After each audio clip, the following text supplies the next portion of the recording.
And I can tell you, in fact, I can warn you, expect some robust debates, some strong opinions and perspectives from both sides of the fence. It's about you at home as well. I love to read out all of your comments, or at least as many as I can. So join me, Michelle Dewberry, Monday to Friday, 6 till 7 on Jubes & Co. I'm Mark White. As GB News Home and Security Editor, I cover those key issues that are so important to you. Our authorities, our communities doing all they can to combat violent crime. With the public services under unbearable strain, why are we still failing to control our borders? Defence, the first priority of any government, has been continually hollowed out. Can we trust our politicians to protect the armed forces? Join me, Mark White, on GB News. We are GB News, the People's Channel. And right across the United Kingdom. You can find us on Sky Channel 512. Virgin Media Channel 604. Freesat Channel 216. Freeview Channel 236. And YouView Channel 236. You can also take us with you on DAB+ radio. With the GB News app and at the website gbnews.uk. We're absolutely everywhere. Come join us on GB News, the People's Channel, Britain's news channel.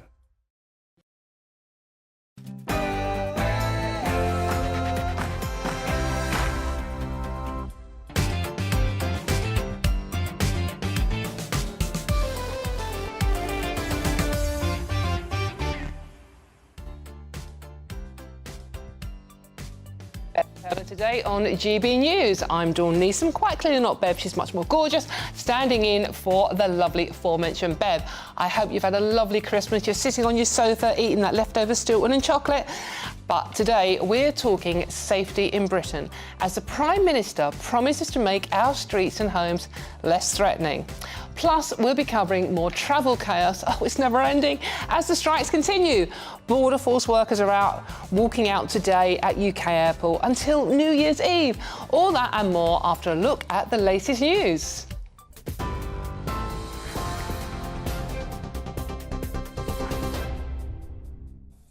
Thank you, Dawn. Good morning. It's coming up to 1 minute past 10. I'm Rhiannon Jones in the GB newsroom.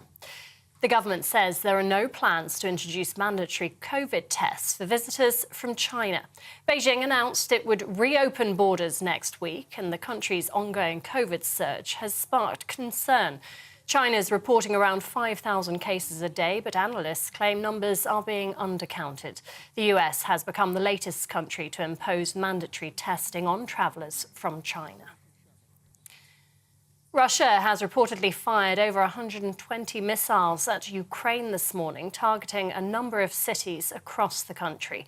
At least 3 people have been wounded in the capital, Kyiv. Ukraine's Air Force says the attacks involved sea- and air-based cruise missiles fired from all directions. 90% of the western city of Lviv is reportedly without power, affecting public transport and water supplies. Meanwhile, Vladimir Putin could be unseated by his own generals if Ukraine continues to make gains in its successful counter-offensive. That's according to the former head of the British Army. Speaking to GB News, General Lord Richard Dannatt said strategic losses and rapidly falling morale could see the Russian leader's enforced removal. But Lord Dannatt insists it's vital the US, UK and other allies continue to supply Ukraine with Western weapons. Yes, it's important that the European countries do. One or two are looking a bit wobbly. Important that European countries stay behind, but really important that Uncle Sam stays behind Ukraine. That's absolutely critical because the sophisticated weaponry that's going in is the game changer. Police say a third arrest has been made in connection with the fatal shooting of Elle Edwards, killed outside a pub on Christmas Eve in Wirral. Merseyside Police says a 31-year-old man from Tranmere has been arrested on suspicion of conspiracy to murder. A man and a woman who were previously arrested are still being questioned by officers. The deadly storm that's been sweeping across North America, killing at least 60 people, is now bringing wet and windy weather to the UK. The Met Office says the knock-on effect of America's bomb cyclone will be spells of unsettled weather over the next 7 to 10 days. It's issued a yellow alert for heavy rain tomorrow for much of Scotland, warning of flooding and travel disruption. The Department for Health says a new £1 million fund could see up to 1,000 new defibrillators installed across England. It's part of government efforts to support the treatment and prevention of cardiovascular disease. Communities can apply for the money, showing the life-saving devices will be placed in areas most in need. And a new report claims the government won't meet its target of cutting down the number of smokers in England. Cancer Research UK says 8% of people will call themselves a smoker by 2030. That's despite MPs' plans for England to become smoke-free by then. The charity says while progress has slowed, it could take an extra 9 years to get to that point. Elsewhere, 10 people have been killed and dozens injured in a huge fire at a Cambodian hotel casino. That's according to local media. The blaze started at around midnight on Wednesday at the Grand Diamond City Casino on the border with Thailand. Police say around 400 people were in the building when it caught fire. Authorities are still working to determine the cause of the blaze. And tennis star Novak Djokovic is back in Australia nearly a year after being deported over his stance on the COVID-19 vaccination. The 21-time Grand Slam champion was ordered out of the country for breaking COVID restrictions. He was initially banned from re-entering for 3 years, but last month the Australian government granted him a travel visa. He's set to open his 2023 tennis season next week in Adelaide. What happened 12 months ago was not easy for me, for my family, team, anybody who's close to me, and it's obviously disappointing to leave the country like that. It's a country where I've had tremendous success in my career, particularly in Melbourne.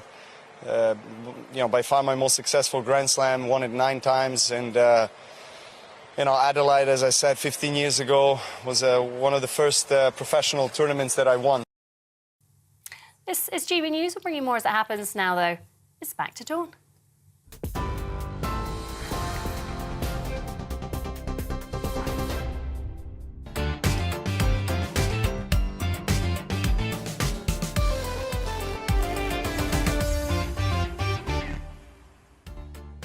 Good morning and welcome to Bev Turner today on GB News. As you may have spotted, I'm not actually Bev Turner, I'm Dawn Neeson. I'm standing in for the lovely Bev for the next few hours. And coming up today, the Prime Minister has vowed to make Britain's streets safer following a spate of shocking Christmas violence. Is he up to the task? We'll hear from an undercover cop. And Boris Johnson, love him or loathe him, Marmite, will be taking a look back on his time in the Prime Ministerial hot seat, as recent Conservative polls suggest he might just be more popular than Rishi Sunak. Ouch. Plus, from continuing strikes by the UK Border Force, yes again, to the latest woke label for the BBC, we'll be running you through today's newspapers. Some of them are even quite fun. And don't forget to email me at gbviews@gbnews.uk or tweet me at gbnews. As we're running a Twitter poll too, asking, do you feel safe on Britain's streets?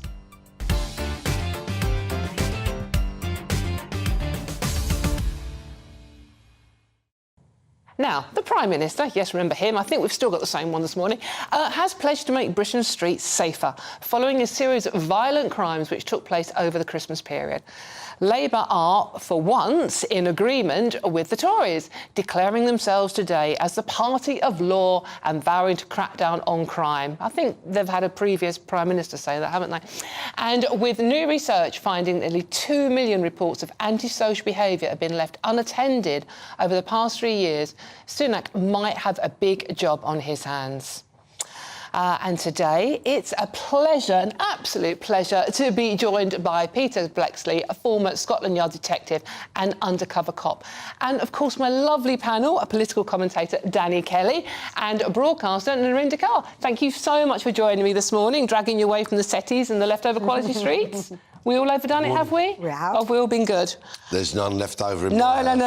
Even the really horrible ones at the bottom that no one likes are gone now, aren't they? Oh, no, I eat all of them as well. So have I. So have I.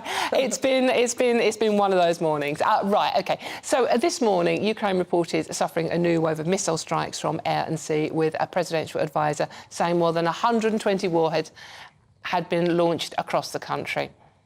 The attack comes after the former head of the British Army exclusively told GB News that Vladimir Putin could be unseated by his generals unless Russia manages to turn the war in his favour. Speaking exclusively to GBNews, Lord Richard Dannett and Security Editor Mark Wright was vital to the US and other allies continue to stay the course, supplying Ukraine with state-of-the-art weapons.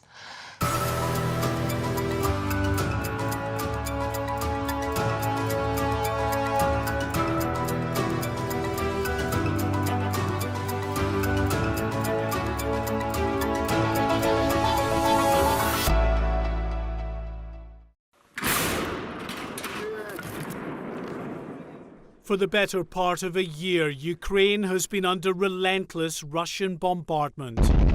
From missile strikes to tank and artillery fire, as Russian forces push to consolidate their gains. But in recent months, against seemingly insurmountable odds, the Ukrainians have been pushing back. A counter-offensive making key gains. Chief among them, recapturing the strategically important southern city of Kherson.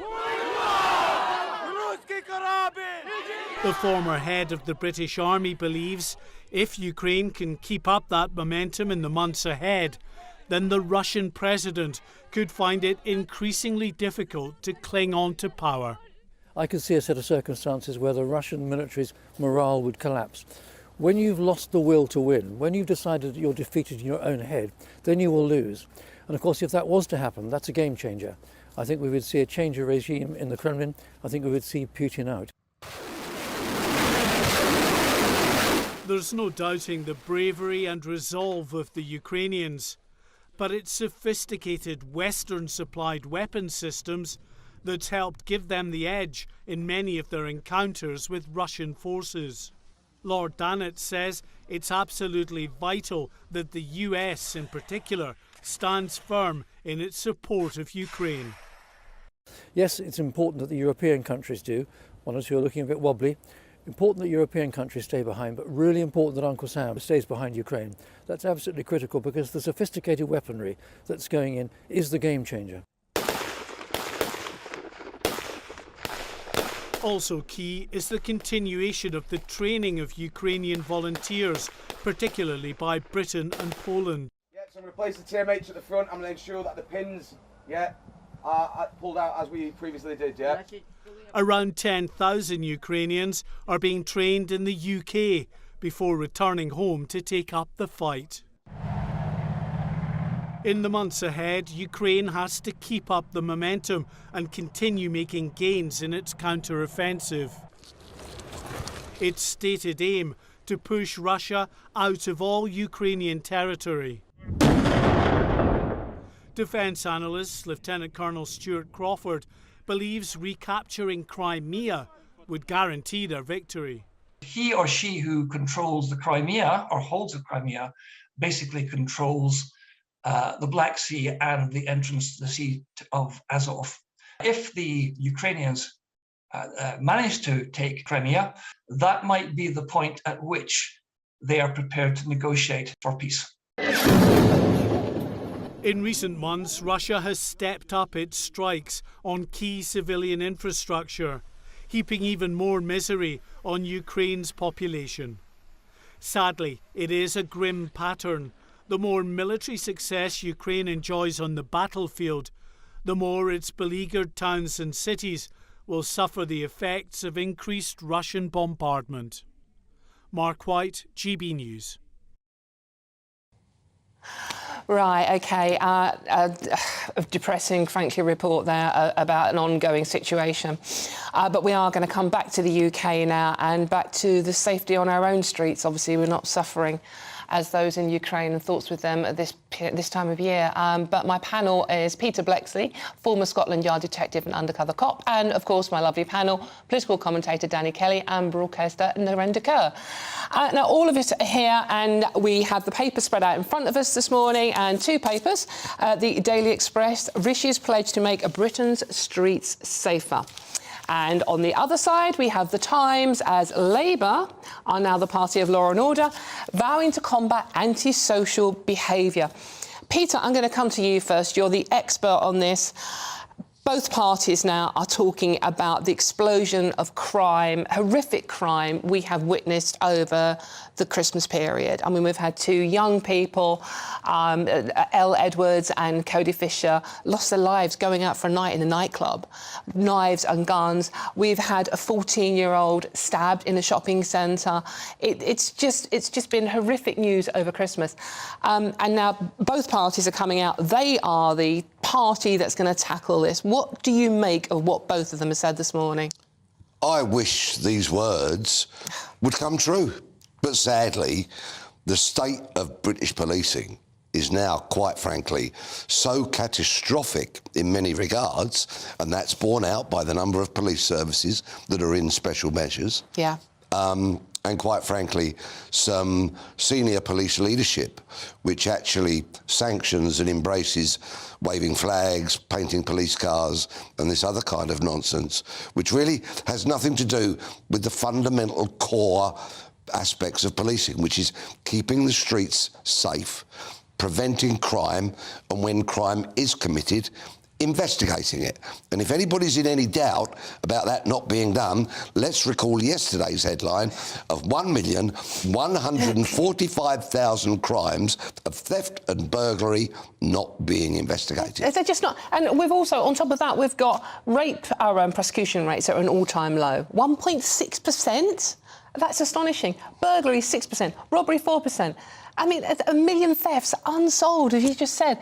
I mean, but, you know, Labour are coming out today, and this is Steve Reid, the Shadow Justice Secretary, saying they are going to almost deploy the New Zealand method, which is sort of like a bit softly at the beginning, more social services getting involved in antisocial crime at the beginning. Now, do you think that would help, stopping people who are indulging in antisocial behaviour going on to become the more hardened criminal? Do you think that's the right attitude from Labour at the moment? There's an esteemed kind of theory on crime and policing called the broken windows theory that emanated from America and was really pushed very hard back in the day in New York in particular. And that was that if you deal with low-level crime, you can prevent so much more serious crime being committed. And there is some credibility to that. Unfortunately, our police are doing so much social work and mental health work at the moment that they really aren't deploying the resources like they should do to the core principles of policing. And that is part of the reason why they've got themselves into such a tangle and is a major factor in why so many people on the streets of Britain, quite frankly, do not feel safe. So how have we got to this stage, Peter? I mean, you've got a wealth of experience in this. How have we got to the stage where if a woman puts something out on Twitter about being a woman, she will have 4 police officers turn up at her door, potentially arresting her for thinking the wrong thing. And yet, if you report a burglary, you're given a crime reference number at best? Which is quite frankly appalling. Now, in fairness, police forces have pledged to visit the scene of every domestic burglary, but the officer that goes to that crime scene must be experienced enough and must have been taught well enough to know what to look for. Otherwise, it just becomes yet another tick box exercise. So this is the thing. It's like, well, we are going to go and see someone who's reporting a burglary, but we won't necessarily catch the burglar or anything. Well, in Greater Manchester, where Stephen Watson, the chief constable there, who has managed to drag that force out of special measures, and he was really a pioneer in terms of go and investigate every burglary, guess what's happened? Arrest rates have increased by 52%. Now, who would have thought that if you actually investigate a crime, you might stand a chance of solving it? So what is stopping? What do we need to see now? I know what I want to see, to be honest with you. I want to see more coppers on the beat. You know what? I think we had this conversation last time. I still remember the name of the local copper in East London, PC Harding, his name was. All the kids knew him. We weren't scared of him, we respected him. So, but I don't see a copper from one day to the next walking the beat now. Police stations. I mean, how do you even go and talk to anyone at a police station these days? You don't. You phone almost like a call handling centre. So why are, you know, look, this is ordinary coppers on the beat are working hard. They are at the front line of this. They are the ones going towards danger where we're going away from it. OK, I get that. This isn't not having a go at the ordinary coppers on the beat. It's having a go at the system. Again, it's a bit like the NHS, isn't it? The system seems to be failing. I mean, ordinary coppers, if you talk to them, too much red tape. They want to be out there nicking criminals as well, don't they? Thank you very much for remembering the many brilliant frontline cops. So many. Men and women that do a terrific job, given the constrictions under which they are operating. But these systemic issues have been around for a long time. But there's a bit of a problem with so many of the senior police officers who have climbed that greasy pole of promotion in the last 20 years or so and have done very, very little time on the front line, rolling around on pavements with burglars and robbers and violent people and all of that. Because, quite frankly, they don't like all of that. They'd rather sit behind a desk and punt that around all day. Bit of paper. Now, these senior officers, they look back on my era of policing and go, all of it was bad. And they can do that with some justification, but not complete justification, because a lot of what was done in those days was actually good, and particularly the fact that the streets were a hostile environment for criminals. That was one aspect of our policing that we were good at, because we patrolled the streets. Officers worked their beat, and of course, sadly, that has all been lost now because they're dealing with mental health crises, paperwork, and much of the other stuff, which you have absolutely nailed, which is wrong. But these IT systems, it's 2022. They should have been sorted out decades ago, if not years ago. And so much more that could be fixed if there was a collective will to say, policing in the past, some of that's very good. Policing in the future is what we'll need to do. Come together, listen to people who know what they're talking about, rather than senior officers who prowl the corridors of power and want to go to Downing Street in order that they can get the King's Police Medal, get a knighthood, a damehood, and are more about self-service than public service. Absolutely. Well said, Pete. I'll bring the panel in quickly on this one. I can see you're bursting to say something, Narinder, which is not like you, of course. Narinder, I mean, what do you think about what Rishi and the Labour Party have said today? I agree that, you know, I'd love to see this happen. However, do you not think crime has become more sophisticated and it's harder to catch crime these days and criminals? It's not, I know you're saying that... Being stabbed in a nightclub isn't that sophisticated. I know, but what I'm saying is, because you're saying that in the past that there was good stuff, there's bad stuff. The bad stuff does need to be rectified. We do need to rectify the bad that used to happen in policing. There's been a lot of problems in policing. They haven't done things correctly. They've made a lot of mistakes. And a lot has been done to rectify, for example, the rampant racism that used to exist, shamefully, back in my day. And with regards to your note about sophisticated crime... Yes, it's far too more sophisticated crypto crime, online crime was not a thing in my day. Exactly. There is a lot of expertise within policing tackling that now. But of course, it could all be improved. Let's just, Danny, you would like to get a word in here, I'm sure? Of course. Good morning. The reason we're talking about this is because of the two horrific murders. A stabbing on a nightclub dance floor, as I understand, and there's lots of anecdotal evidence from people who went to that nightclub, the security was just appalling. You know, people were walking in, they weren't having their pockets checked, things like that. The other poor thing, the poor 26-year-old beautiful girl with her whole life ahead of her. Stunningly beautiful. In Liverpool, and equally stunning personality, as I understand, caught in crossfire. The reason we're talking about this is because it's happened over the festive period.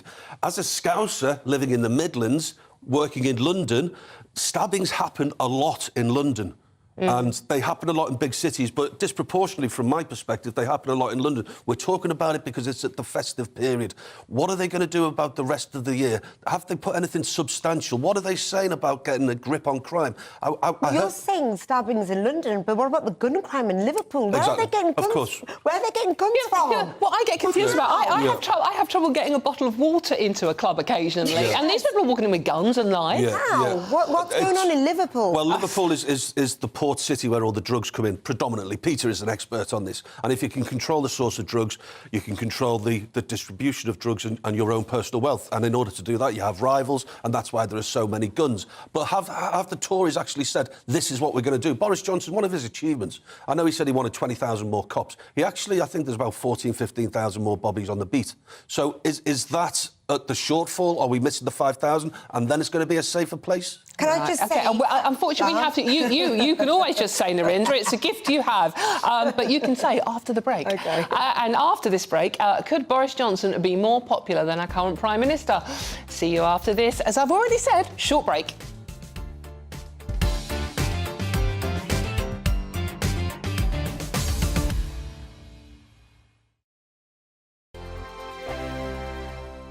Monday to Thursday, 9 p.m. till 11 p.m. Join me, Dan Wootton. I'll bring you the sharpest takes and hottest debates. Do you not believe in prison? I don't believe in prison. I'm completely stunned. I guarantee you there'll be no spin, no bias, no censorship. I actually was personally quite offended by it. And no reason to go to bed. So I guess they've always been quite woke. That's Dan Wootton tonight on TV, radio and online. Monday to Thursday from 9 p.m. till 11 p.m. on GB News. The People's Channel, Britain's news channel. Every morning from 6 o'clock, we'll wake you up with GB News Breakfast with all the stories you didn't know from the night before. So whether it's serious news, entertainment, or your own views from all over our great nation, we're here to kick off your day with a smile. And the national media should be reflecting and reporting what's happening here. You will notice the northwestern accents. Whether you're with us on TV, radio or online, every morning, it's breakfast from 6 a.m. Hope you can join us. Join me every Sunday at 6 p.m. for Gloria Meets. In exclusive interviews, I'll be finding out who our politicians really are and what they really think. It's something that you would never want anyone to suffer. I didn't know what channels there were. I didn't think I'd be believed. I must have weighed about 7 stone and I'm 5'8". My instincts was to sort of cover this up. I mean, clearly that was a mistake. Join me every Sunday at 6 p.m. on GB News, the People's Channel, Britain's news channel. Hello there, it's Eamon Holmes here from Breakfast on GB News. We're not just on your television and your screens, you know. We're on DAB plus digital radio, so you can listen to your favourite shows on the move. If you've not yet listened to GB News Radio, it's very simple. We're on your radio player and TuneIn apps, on your smart speaker, phone or tablet, or online at gbnews.uk. Take us with you wherever you go. GB News Radio. You never have to miss a moment of the People's Channel.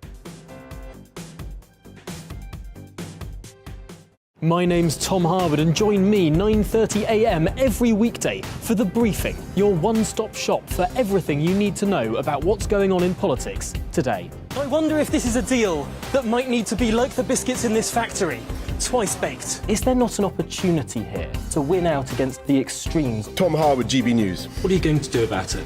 Things should have been done differently, and they certainly are being done differently. Don't miss it. The Briefing with me, Tom Harwood, 9:30 Monday to Friday on GB News. Hello, I'm Simon Evans. Join me on GB News for Headliners at 11 p.m, where I'll be joined by two of the country's top comedians as we take a look at tomorrow's newspapers tonight. If it's a big story, we'll be covering it, I guarantee, but we'll also have some fun along the way. That's GB News Headliners at 11 p.m. We won't put you to sleep, unlike some of the other paper review shows out there. So join us, 11 p.m, 7 nights a week.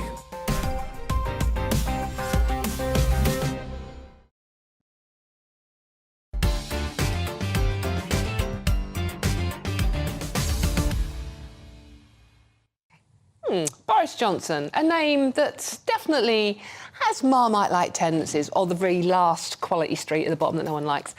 But whatever you might think of him, he definitely made an impact during his 3 years in Number 10, leading during a global pandemic and Europe's first war in decades. In July, Tory MPs sealed his fate by deserting him in their droves, though. Yet, according to a new poll of the same Conservative members, he remains more popular than current PM Rishi Sunak. Where has he been, by the way? Anyway, our political reporter, Catherine Forster, takes a look back over Boris Johnson's 2022.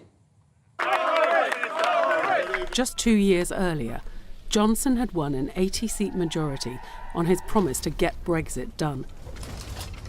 But 2022 began badly. The latest Partygate revelation was the most shocking yet. Number 10 staff had partied with suitcases of wine the night before the Queen sat alone at Prince Philip's funeral.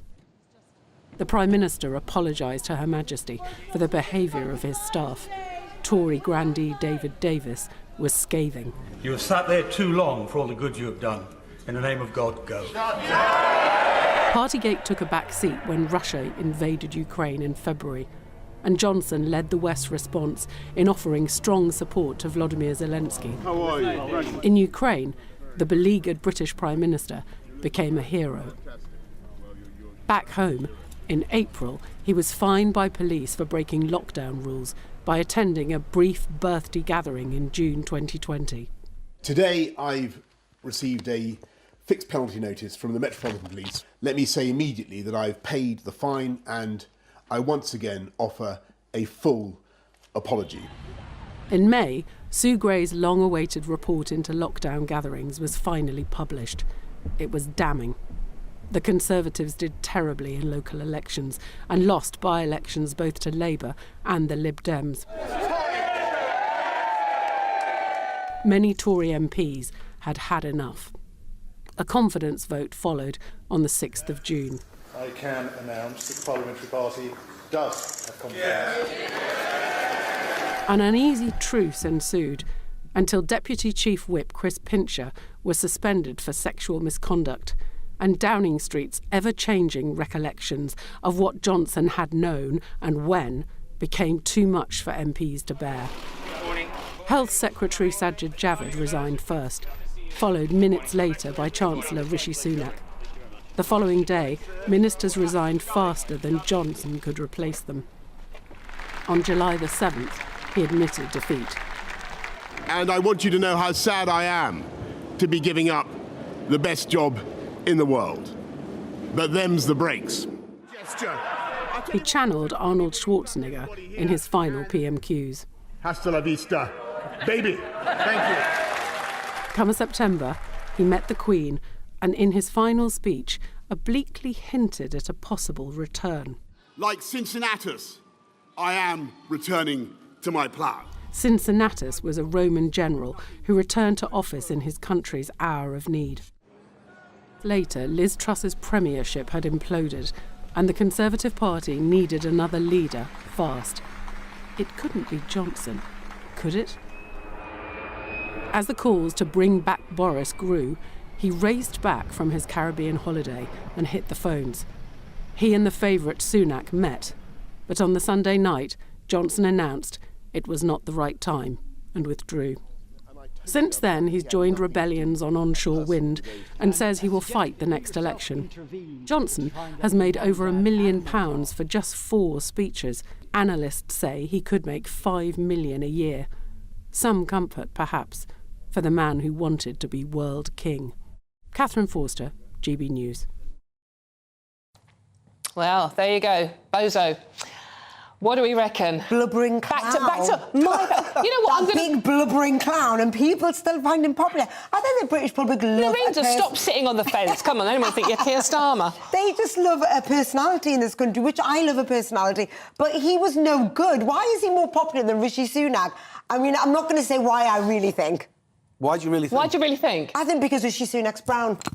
No. Yes. No. And they nothing to do with telling a few porkies. I think so. Rishi Sunak's not great, and I agree with you. Where is he? Where has he been? Man? And he hasn't sat down with the trade unions. He's been doing a rubbish job. But to prefer Boris Johnson over Rishi Sunak. What? Danny, is it because he's brown? No, I don't think it's because he's... Clown. Well, from one blubbering big fat clown to another blubbering big fat... You've got better hair, cow. I love. Better hair. I quite like the guy. I know that you're seething underneath, but I quite like the guy. He's a personality. And whether we as political commentators and news junkies like it, we need to agree that people, the constituents, go for personalities. You know, politics is about personalities. It's obviously about policies. Now, I take it that maybe politically you're not a fan of Boris Johnson. I think he did his best. He got the vaccine rollout.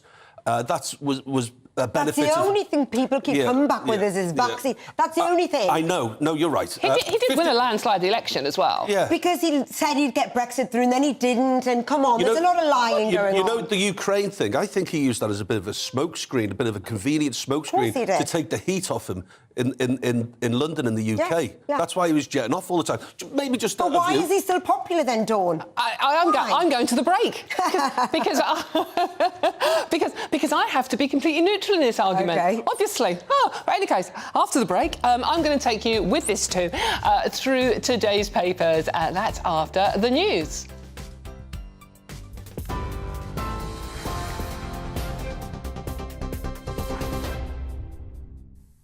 Good morning, it's 12:33. I'm Rhiannon Jones in the GB newsroom. The government says there are no plans to introduce mandatory COVID tests for visitors from China. Beijing announced it would reopen borders next week, and the country's ongoing COVID surge has sparked concern. China is reporting around 5,000 cases a day, but analysts claim numbers are being undercounted. The US has become the latest country to impose mandatory testing on travellers from China. Russia has reportedly fired over 120 missiles at Ukraine, targeting a number of cities across the country. At least 3 people have been wounded in the capital, Kyiv. Ukraine's Air Force says the attacks involved sea and air-based cruise missiles. 90% of the western city of Lviv is reportedly without power. Police say a third arrest has been made in connection with the fatal shooting of Elle Edwards, killed outside a pub in Wirral on Christmas Eve. Merseyside Police says a 31-year-old man from Tranmere has been arrested on suspicion of conspiracy to murder. Another man and a woman are still being questioned by officers. The deadly storm that's been sweeping across North America, killing at least 60 people, is now bringing wet and windy weather to the UK.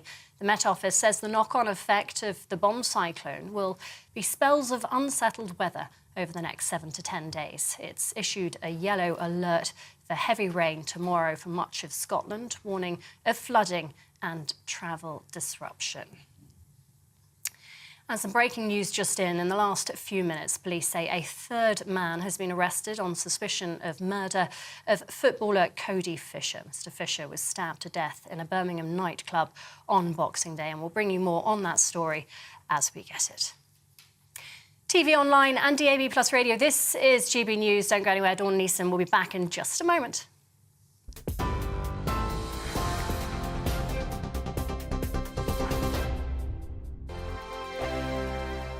We are GB News, and we'd like to say thank you to each and every one of you for bringing us your conversations, for helping our great nation find its voice. We are here for you on radio, television, and online, across England, Scotland, Wales, and Northern Ireland. It's not the BBC, you actually get your facts right. We are proud to be GB News, the People's Channel, Britain's news channel. Hi there, it's Stephen and Anne. At breakfast from 6 a.m, you'll always be caught up with everything you need to know, the latest headlines, opinions and debates. We'll bring you the good news and the bad, but most of all, we're here for you. Remember, send in your views and let us know what you would like us to talk about. That's because we're your news channel. And every morning at 6 a.m, it's breakfast on GB News. Monday to Thursday on GB News, it's Bev Turner Today from 10 a.m. We're going to be here for you, our GB News family, to keep you up to date, but also make you smile. There's a guy who went from puberty to adultery. And I can't wait to bring a few of my own opinions. I have no time for cultural totalitarianism. We'll engage in passionate, but always polite debate, with your thoughts and opinions at the centre of it all. Only on GB News, the People's Channel, Britain's news channel. Join me, Nana Akue, Saturday and Sunday afternoons on GB News. Expect fiery debate and passionate discussion as me and my panel tackle some of the biggest topics hitting the headlines. It's a place for everyone's opinion. No one gets cancelled, but no one gets an easy ride. Oh, she's on it today! Be ready for conversations that are fierce, frank, and of course, fun. Every Saturday and Sunday afternoon from 4 p.m. on GB News, the People's Channel. Join my show Farage, 7 p.m. till 8 p.m. Monday through Thursday. And there you will get opinion, analysis, debate, and I'll cover stories that nobody else dares to touch. You've been cancelled. Join the club. Oh my goodness, brilliant. And then for the last 15 minutes, talking pints. We're over a drink. We have a civilised conversation with someone. We very often disagree, but we do it in a grown-up way. Come and join me on Farage. We are GB News, the People's Channel. And right across the United Kingdom. You can find us on Sky Channel 512. Virgin Media Channel 604. Freesat Channel 216. Freeview Channel 236. And YouView Channel 236. You can also take us with you on DAB Plus Radio. With the GB News app and at the website gbnews.uk. We're absolutely everywhere. Come join us on GB News, the People's Channel, Britain's news channel.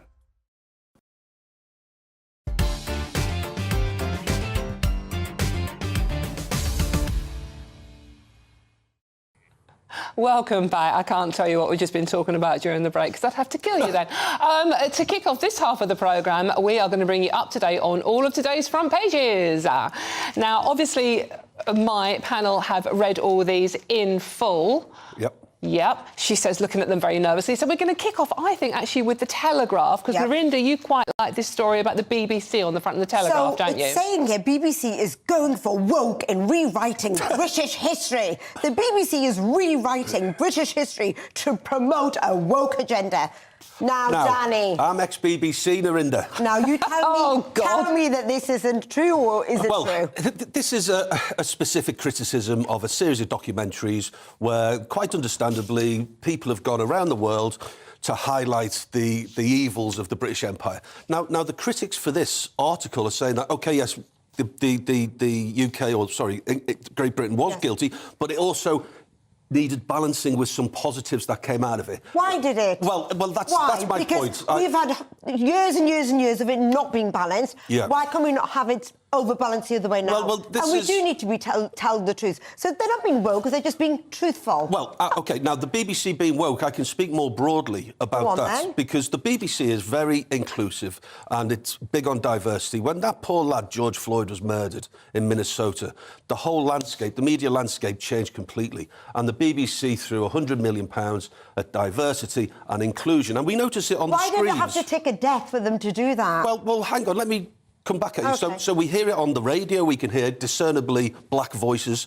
continuity announcers on the BBC telly. We see it on adverts, we see it, representation. Now, the problem with the BBC, in my view, is that, is it a meritocracy anymore? Inclusion is great, but are those people the best people for the jobs? What if they are the best people for the job and they didn't get the job because the white person got the job? What if both were the best people for the job? Well, I can tell you that... And we do need diversity. Yes, OK, but at the cost of the quality of the output. Now, when I left the BBC... Why at the cost of the quality? Well, I can qualify this. When I left the BBC, I was the only freelancer, and I was told a month before I got binned off, which, by the way, was the best thing that ever happened to me, because now I work for GB News.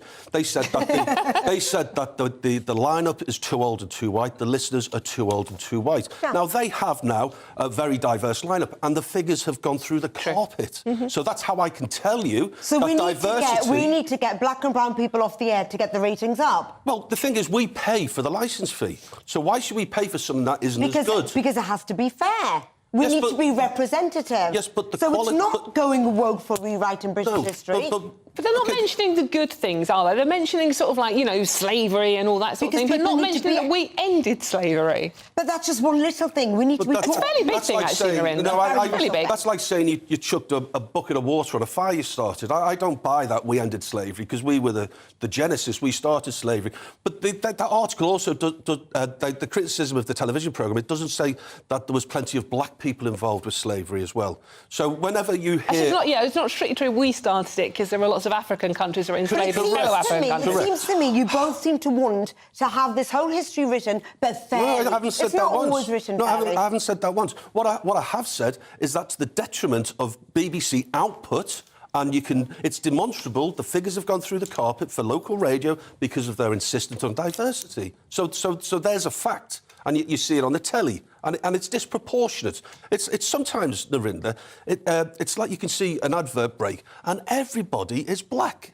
Now, that's not realistic. Now, we live in a country with different coloured skins. It's not just black and white. We're a great multicultural country. Why don't we have people like with your skin colour on the adverts, or Chinese, or Korean? Well, look, as a British Asian, a South Asian, I do think there's less brown people and there are more black people. I do think that, actually. But we've got to start somewhere. We need representation of all people. We really do. Can't just be all white either, Danny. I'm not saying that. Years of all white. No, I'm not saying that. But when you have an advert break full of black people, it's like watching Nigeria Nigerian television. Oh my God, Danny, I can't believe it. Am I It's true. Danny? No, I'm going to move to... But if I saw an advert break full of Chinese people, it would be like watching Chinese television. And What's the difference? let's be fair, if you were in Nigeria, you wouldn't see an But what's the advert full of difference? loads of white people. Of course you because wouldn't. it's Nigeria, The most people aren't adverts white. aren't full of just all black people. It's nice and representative. But it's over-representative. It's almost becoming ideological. That's my point. And I think it's not... I'm going to swap the word ideological for fair and representative. It's not representative. Of what multicultural Britain is. Go nicely onto extremist groups funded by the taxpayer. Go, Lorinda, go on. You're on a roll, girl. Me. So extremist groups funded by the taxpayer. Now, this is... How can the government have a programme called the Prevent Programme to de-radicalise, and they're actually handing the money to extremist groups? Now, how can that be, Dawn? Well, the thing is with this actual report, it's a report that it's been going on for a while, and it's going to be redacted. It's a row going on in the cabinet as to why we haven't seen it yet. It's a row between Suella Braverman, the Home Secretary, and Michael Gove, the Levelling Up Secretary, and they are rowing over whether names should be removed about what groups have benefited financially from it. Now, we funded this report, and we are now being not told what's actually in it. But reading between the lines, and this is all leaked at the moment, it does appear to be that some of the money handed to prevent clues in the title, our terrorism, has been handed out to people that are actually promoting extreme views. Mainly Islamicist views, but also you get the impression that maybe some far-right groups as well. But is it right that we are not being allowed access to this full report? We paid for it at the end of the day. Surely no, I think we it's need our access right to to this, know. and I think this is shocking that actually a group set up to de-radicalise actually went to extremist groups.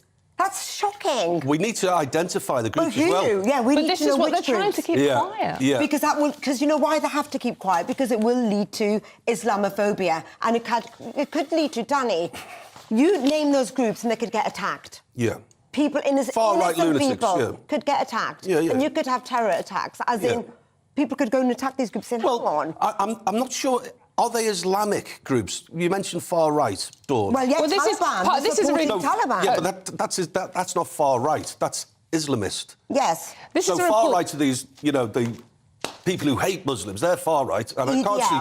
Yeah. Well, English defence, that's subjective, Yes. But the far right is not the Islamists. So we're throwing millions of pounds of taxpayers' cash, some of which is landing at the feet of these Islamist groups. Is that correct? Well, we need to find out how They had referred to militant Islamist groups pro-subscribed in the UK as legitimate resistant groups, said Muslim members of the armed forces should refuse orders. This is mad. Muslim members of the armed forces should refuse orders. Yes. Oh, well, that's crazy. Another group hosted Islamic figures who had engaged in hateful rhetoric against liberal Muslims and Muslim minorities. Well, yeah. Unfortunately, in that mostly peaceful religion, you have incredibly conservative views. And if you... I'll give you a great example. Mo Salah, the Liverpool player. Yes. I mean, like, I'm an Everton fan. I hate him. Yeah. Every Christmas day... Racist. Racist, yeah, of course, because he's brown, yeah. Every Christmas day, he posts a photograph of his beautiful family. Yes. With backdrop of a Christmas tree. Yes. And the amount of hate from hardline it's Muslims... ridiculous, isn't it? Okay. Yeah. It's almost like there's a fatwa on his head. But as an Indian, I get some. They'll say, "Oh my God, why don't you wear something Indian? Why don't you do this? You're so, you're so white. You talk. Yeah, you get it from That's everywhere." awful. You look fabulous, by the way, and your fingernails. Too pearly. I don't know if you can show the cameras your fingernails. Pearly They're queen. the best fingernails ever. Look, we have to talk about a bit about the strikes. I guess it wouldn't be. It wouldn't be Christmas if we didn't mention a strike.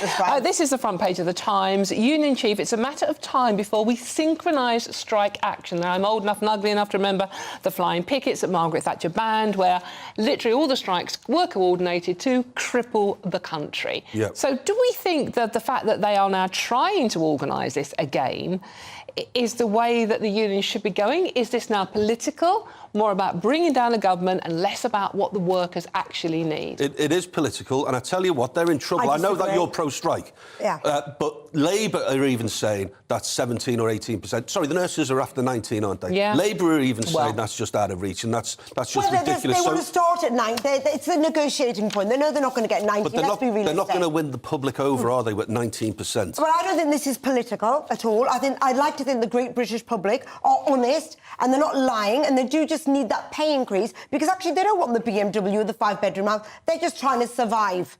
So this isn't political. This is about the great British public trying to survive and pay their bills the stories with the cost of living crisis. The story's about coordination with strike action, Well, I think which that's is a political. fabulous movement. Yeah, but it is political. They're trying to bring down the Conservative government. And they should. But the alternative...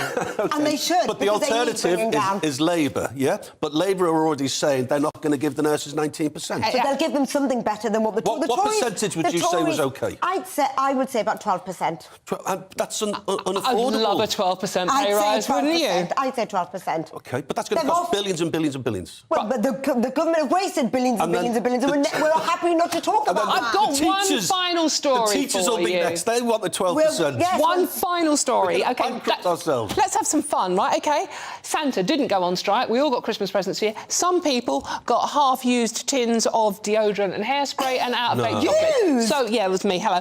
So, worst Christmas present you ever had, Danny? Was a re-gift of a Tony Soprano, a Sopranos cookbook. I don't know whether you watched the Mafia classic, Yes. it's seminal TV. And it was a re-gift. The reason I know it was a re-gift was because someone had said Happy Christmas Doreen in it, and it had been purchased off eBay. And That is so bad. my name's Daniel. My husband offered an iron because he says that we need a new iron. Do you want an iron? And what did your husband offer?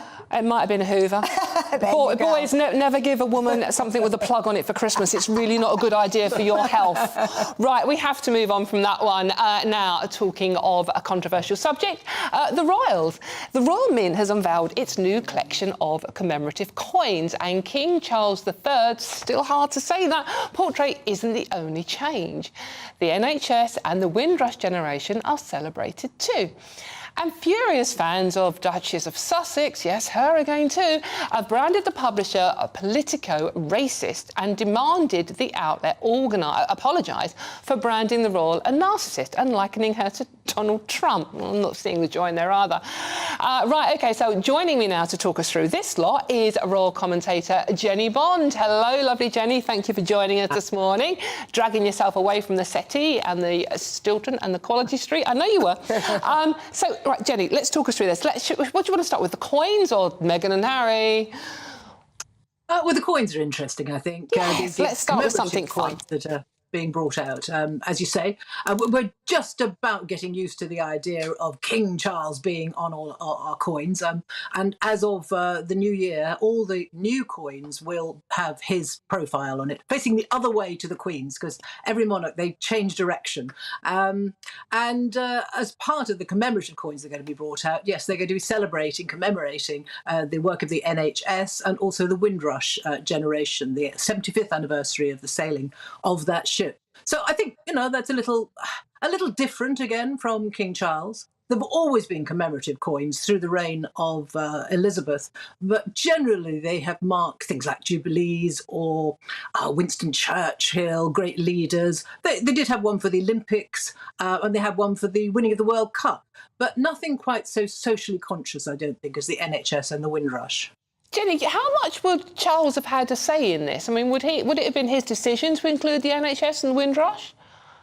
Well, it would be very rude if he wasn't consulted. I'm sure he must have been consulted about what kind of commemorative coins he wanted. And it's very much in line of what he said in his speech at Christmas, particularly pointing out the work of the NHS, as we know, and very inclusive indeed in his speech of all religions and all cultures. And I think that's what we're going to see going forward into 2023, that the royal family as a whole are going to concentrate on visits as much as possible to communities who are in need and to our public service workers. Right, OK, which brings us very neatly onto Meghan and Harry, who do as much as they can for charity and mention it endlessly, don't they? So what's this latest Meghan row about? Evidently, Politico, which is a website, have been branded racist and they're demanding an apology from them because they called her a narcissist.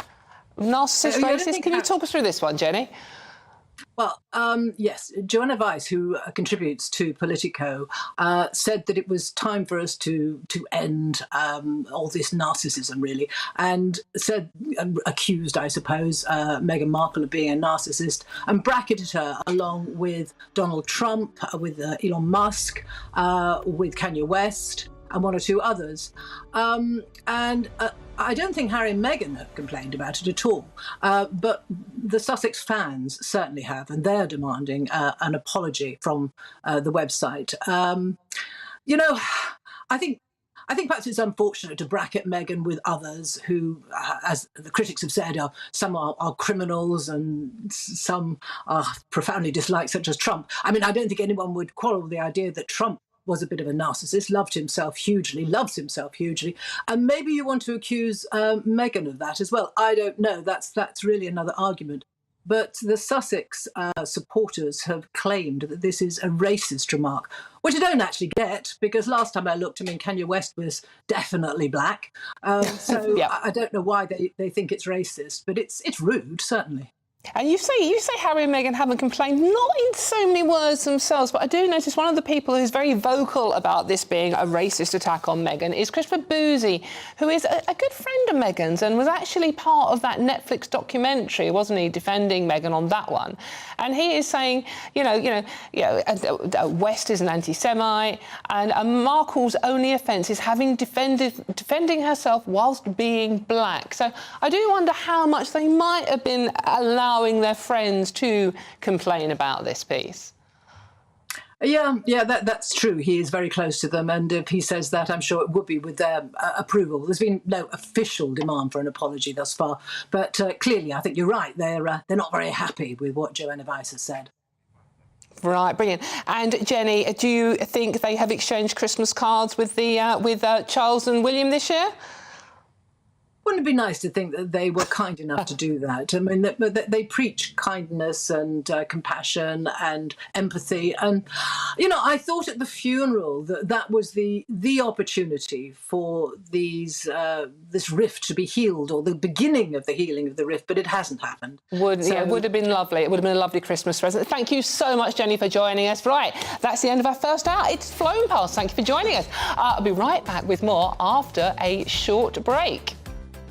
Hello there, I'm Claire Nazir with your weather update. It's showers today as rain clears towards the north, but it will be windy with gales along the coast.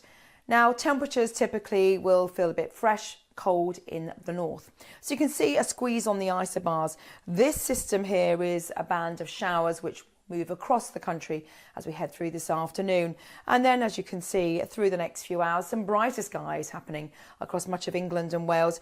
The showers are gathering across Scotland, northern England, a few coming in across Northern Ireland, and further showers which will be frequent across the south of England and Wales, as well as the West Country. A blustery day wherever you are, as temperatures rise to around 6 to 10 degrees Celsius, feeling fresh in that wind. Now, through this evening, also the showers will tend to ease. The risk of ice towards the north as temperatures tumble, and then this next feature comes in. There's a rain warning for Northern Ireland and Scotland with some heavy rain, high rainfall totals, snow on the northern edge, a risk of ice towards the north there, and a fair amount of cloud across England and Wales as we start the day on Friday. Through Friday, the rain will gather across Wales as well as the West Country yet again. The rain stalls across much of Scotland. We'll see some clearance coming in across Northern Ireland through the morning into the afternoon, but it is a wet lunchtime as the rain clears towards the east. A legacy of cloud behind, perhaps some brighter skies, and also showers, particularly across northern England, Scotland, as well as Northern Ireland. It's going to be a windy day. Gusts along the coast could reach 50 miles an hour, inland around 40 miles an hour. Feeling cold in the wind across more northern areas. And here's your outlook through Friday evening. Yet again, showery across the north, very windy across the far north with some severe gales for a time. And then as we head into New Year's Eve, we'll see more rain arrive across more southern areas. Another windy day, quieter on New Year's Day, although it will turn colder from the north.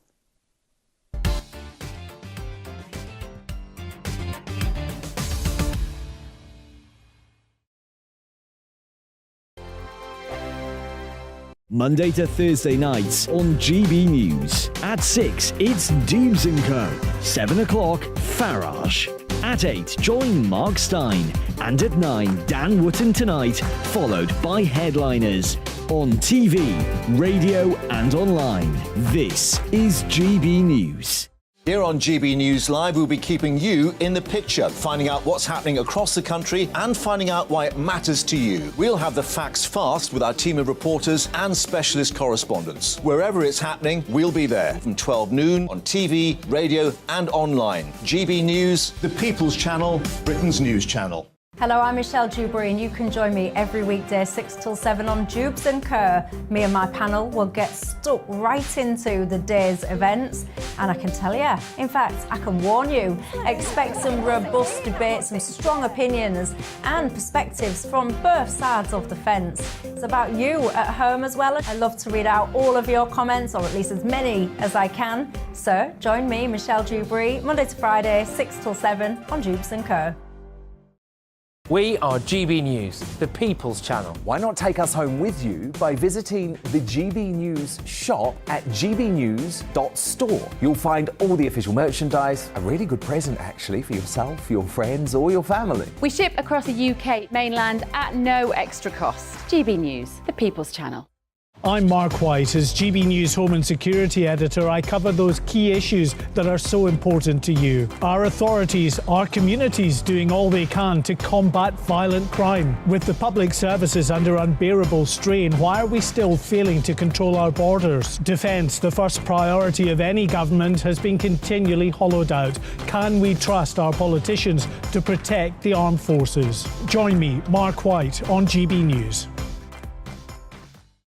We are GB News, right across the nation. You can get us on television, on radio, on digital. We're absolutely everywhere. Amazing. You see, amazing. You remind me of me in the European Parliament. But here's the most important bit. We are not part of the mainstream establishment. We think and speak just like you do. We are the People's Channel. Magnificent. That's really, really thoughtful. Come and join us on GB News, the People's News Channel.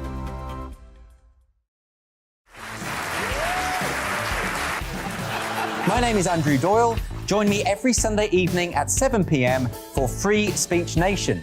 This is a show where we address current affairs and news stories of the week with the help of two wonderful comedian panellists. I brought in comics because I want to give it a lighter edge, and also they work for less. See you there.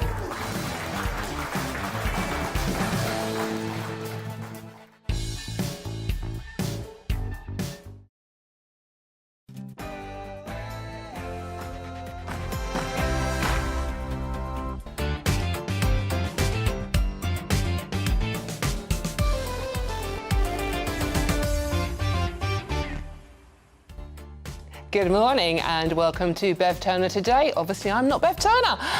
On GB News, I'm actually Dawn Neeson. I'm standing in for the lovely Bev today, who's having a well-deserved rest. Now, before midday, we are getting to the bottom of, are Britain's streets safe? Following a series of violent incidents over Christmas, Rishi Sunak is vowing to crack down on crime. But will he succeed? There's a lot of work to be done. And will your child be able to buy a house? There's hope for young buyers, finally, as prices show signs of cooling down. Maybe not so good for older viewers amongst you, though. But there's a catch. All that and more after a look at the latest news.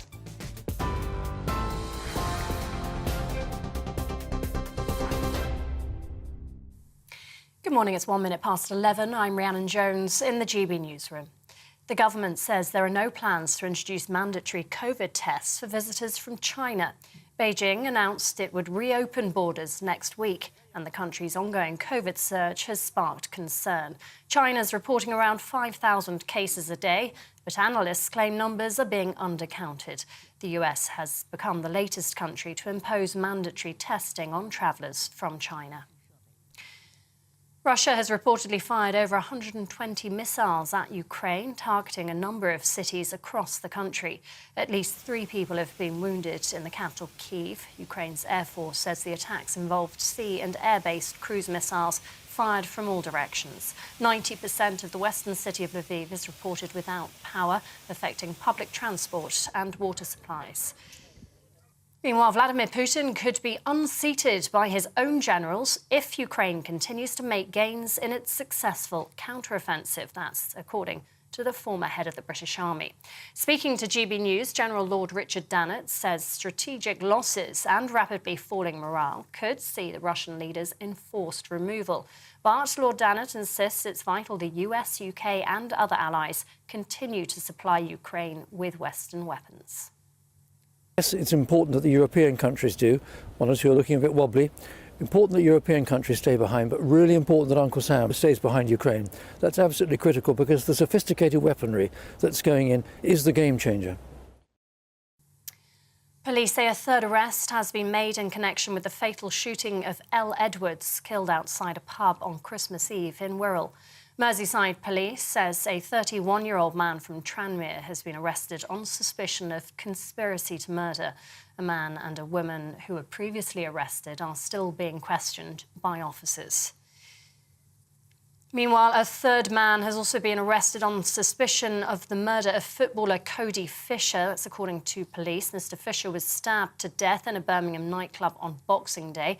West Midlands Police says a 22-year-old man has been detained in London. He's the third person to be arrested on suspicion of murder. 4 others have also been arrested on suspicion of assisting an offender. The Home Office says a Border Force official has been arrested on suspicion of immigration offences. The same official was also detained alongside 3 other members of immigration staff on suspicion of misconduct in office and conspiracy to steal. The Home Office says it expects high standards from its staff and has taken decisive action. Meanwhile, GB News has been told British Airways is no longer instructing its pilots to take on extra fuel to deal with possible delays from strikes at UK airports. A senior source has confirmed that passport control operations are running very smoothly at all 6 airports where around 1,000 Border Force officers have walked out. Airlines were preparing for the possibility of huge queues on the ground, forcing aircraft to circle airports for long periods of time. However, BA has now cancelled its requirement for pilots of long-haul flights to carry an extra hour's worth of fuel. The deadly storm that's been sweeping across North America, killing at least 60 people, is now bringing wet and windy weather to the UK. The Met Office says the knock-on effect of America's bomb cyclone will be spells of unsettled weather over the next 7 to 10 days. It's issued a yellow alert for heavy rain tomorrow for much of Scotland, warning of flooding and travel disruption. And tennis star Novak Djokovic is back in Australia nearly a year after being deported over his stance on the COVID-19 vaccination. The 21-time Grand Slam champion was ordered out of the country for breaking COVID restrictions. He was initially banned from re-entering for 3 years. But last month, the Australian government granted him a travel visa. He's set to open his 2023 tennis season next week in Adelaide. What happened 12 months ago was not easy for me, for my family, team, anybody who's close to me, and it's obviously disappointing to leave the country like that. It's a country where I've had tremendous success in my career, particularly in Melbourne. By far my most successful Grand Slam, won it 9 times, and Adelaide, as I said, 15 years ago, was one of the first professional tournaments that I won. This is GB News. We'll bring you more as it happens. Now, though, it's back to Bev Turner today with Dawn.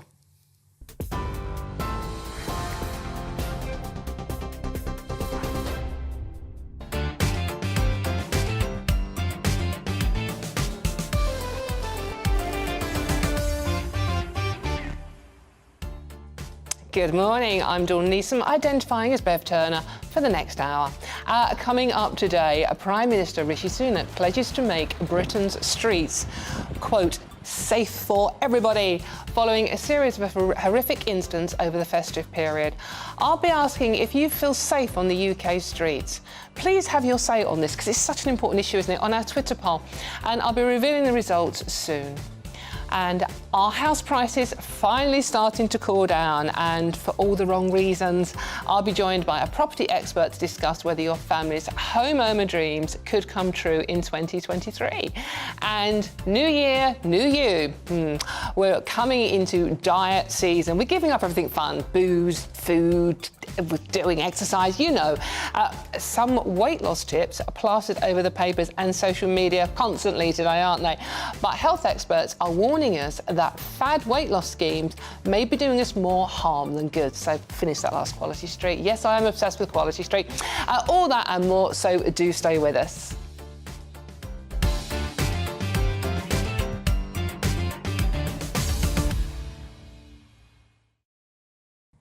Now, Rishi Sunak has said he is ready to put more people behind bars in order to make the streets safe for everybody.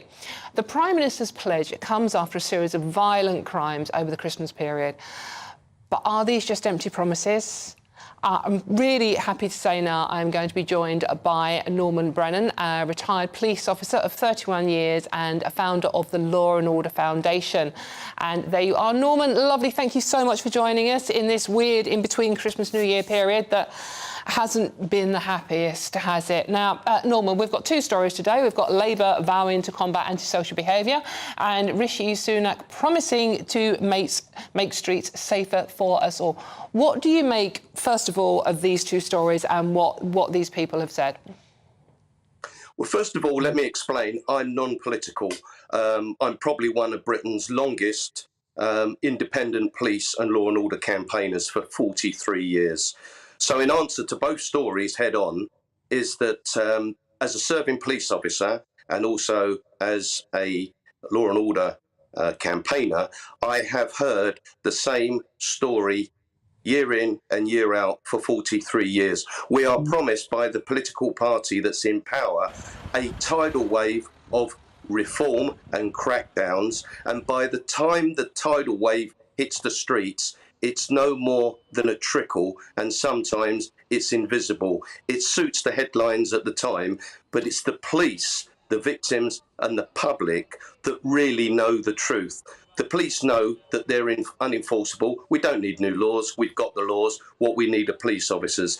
The victims of crime don't see police. They don't feel reassured. The public don't see the police. They don't feel safe. They don't share information. So really, it's a circle that no political party in 43 years has been able to break. I've seen the Prime Minister today state that we need more street lighting and CCTV. Well, street lighting and CCTV don't arrest people. Police officers do. And that's who we need. You know what, Norman, you're so right. I mean, you know, the small amount of crime that I've personally experienced, nothing compared to what some people go through. But the CCTV, it wasn't even working. So, but what I really want to see is I want to see bobbies on the beat. I want to see a police officer I can go to. I want a police station that's open so I can go and make a complaint.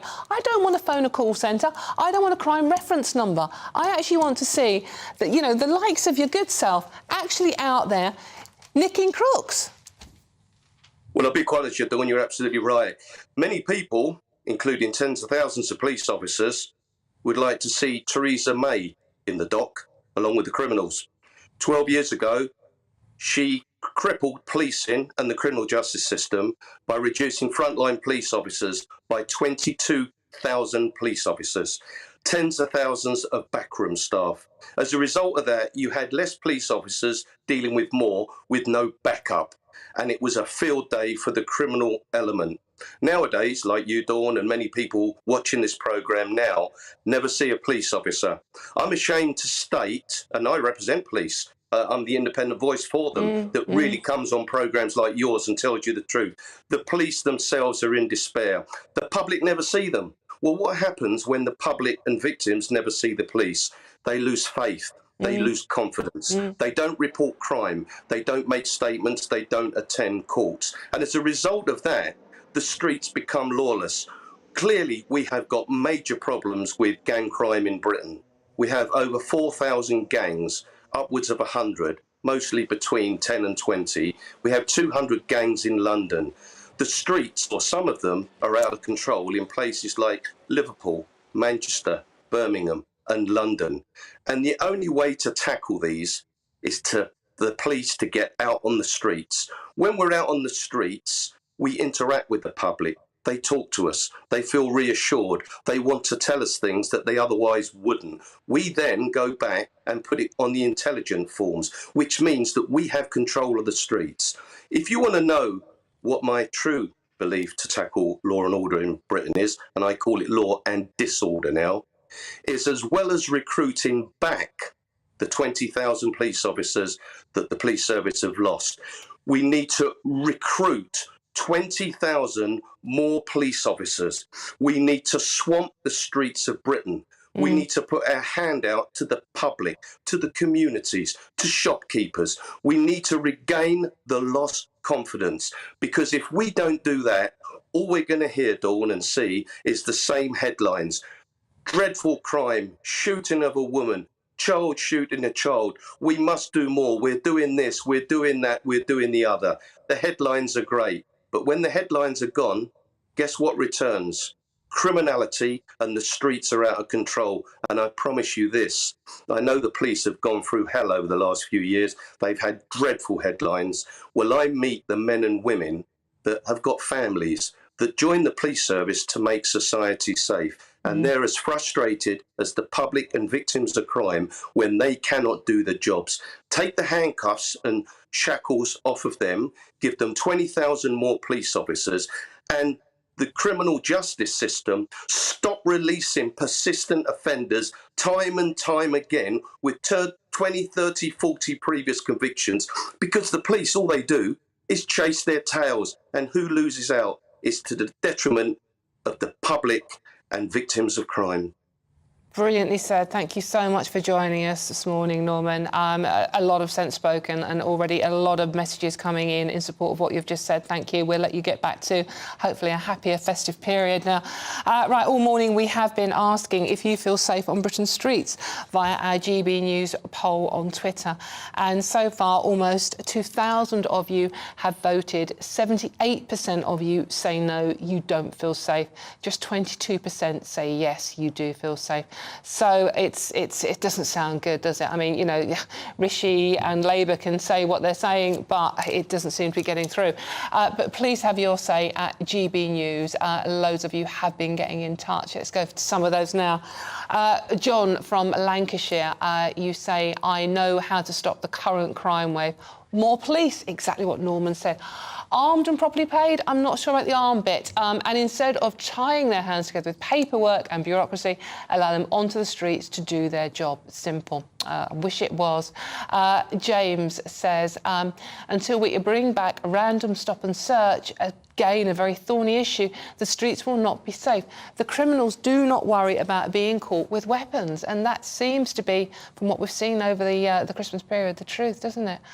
It's just absolutely horrific. Just quick reaction from you about what Norman's just said. Well, I think as a woman, I'd say that 78% were women voters, and the 22% who felt safe were probably men. Because as a woman, I've never felt safe. I've got a daughter. I would never allow her to go and walk anywhere on her own. My son can. So as women, we have never felt safe, Dawn.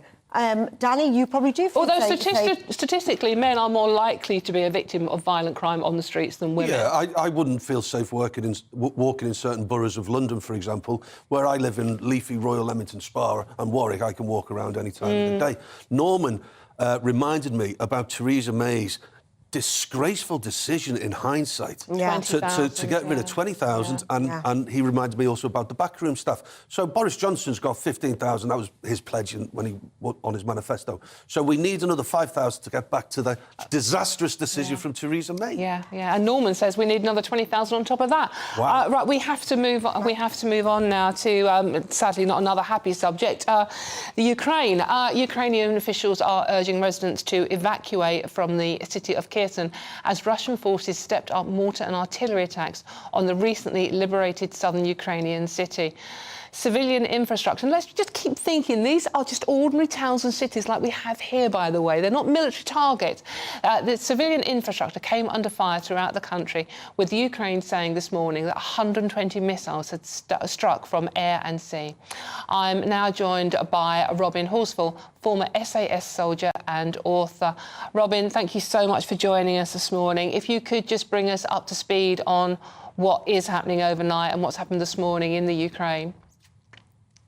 I think it's important to remember that there's 120 missiles fired, not 120 strikes. Most of those missiles have been shot down. Kherson is a city that's been in the campaign right from the very beginning.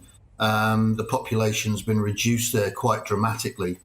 It's very easy to play this up as a major Russian strike on the infrastructure, but its effect is very minimal in the strategic picture. It's not. It's only indicative that the Russians don't know what else to do. And I'm just looking at the pictures there now, and I said in the intro there that it is like our cities. I mean, you know, these were living people, you know, like our lives. They were going to bars, they were going to restaurants, they were going to cafes. They were living in houses and flats like we live in. And you look at these pictures now, and they look like our houses have been bombed. And I think, you know, you do see a bit of a Ukraine fatigue in this country at the moment, especially at this time of year. We've got so much going on in our place. And surely that's what Putin wants. But looking at these pictures, Robin, it brings it home exactly what the reality of life is like for people living in these cities. Yeah, the Ukrainian people are being incredibly strong and brave and courageous, and they're fighting a war against an invader, and we're supporting them in that war. And they are proving much stronger than the Russians expected.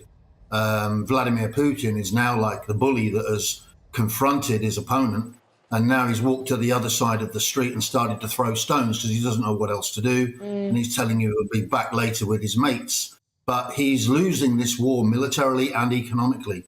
And all that has to happen for this to be the outcome is for the Western democracies to maintain their support for Zelensky and Ukraine, to stay behind the people, to accept the minor difficulties that we have to face in order to defeat this Russian invader.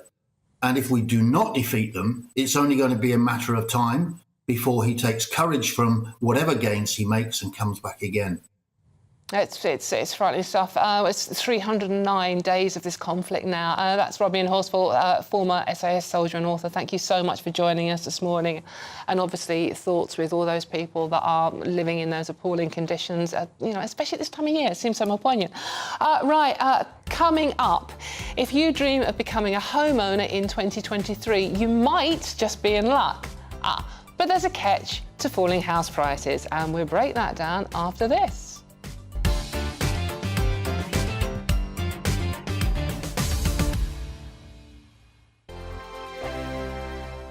I'm Mark Dolan. Join me at 11 on GB News for Headliners, in which I'll be joined by two of the UK's top comedians discussing tomorrow's papers. If it's an important story, we'll cover it, but we'll have some fun along the way. Headliners, the late night paper review that won't send you to sleep like the others will. 7 nights a week at 11 p.m. on GB News.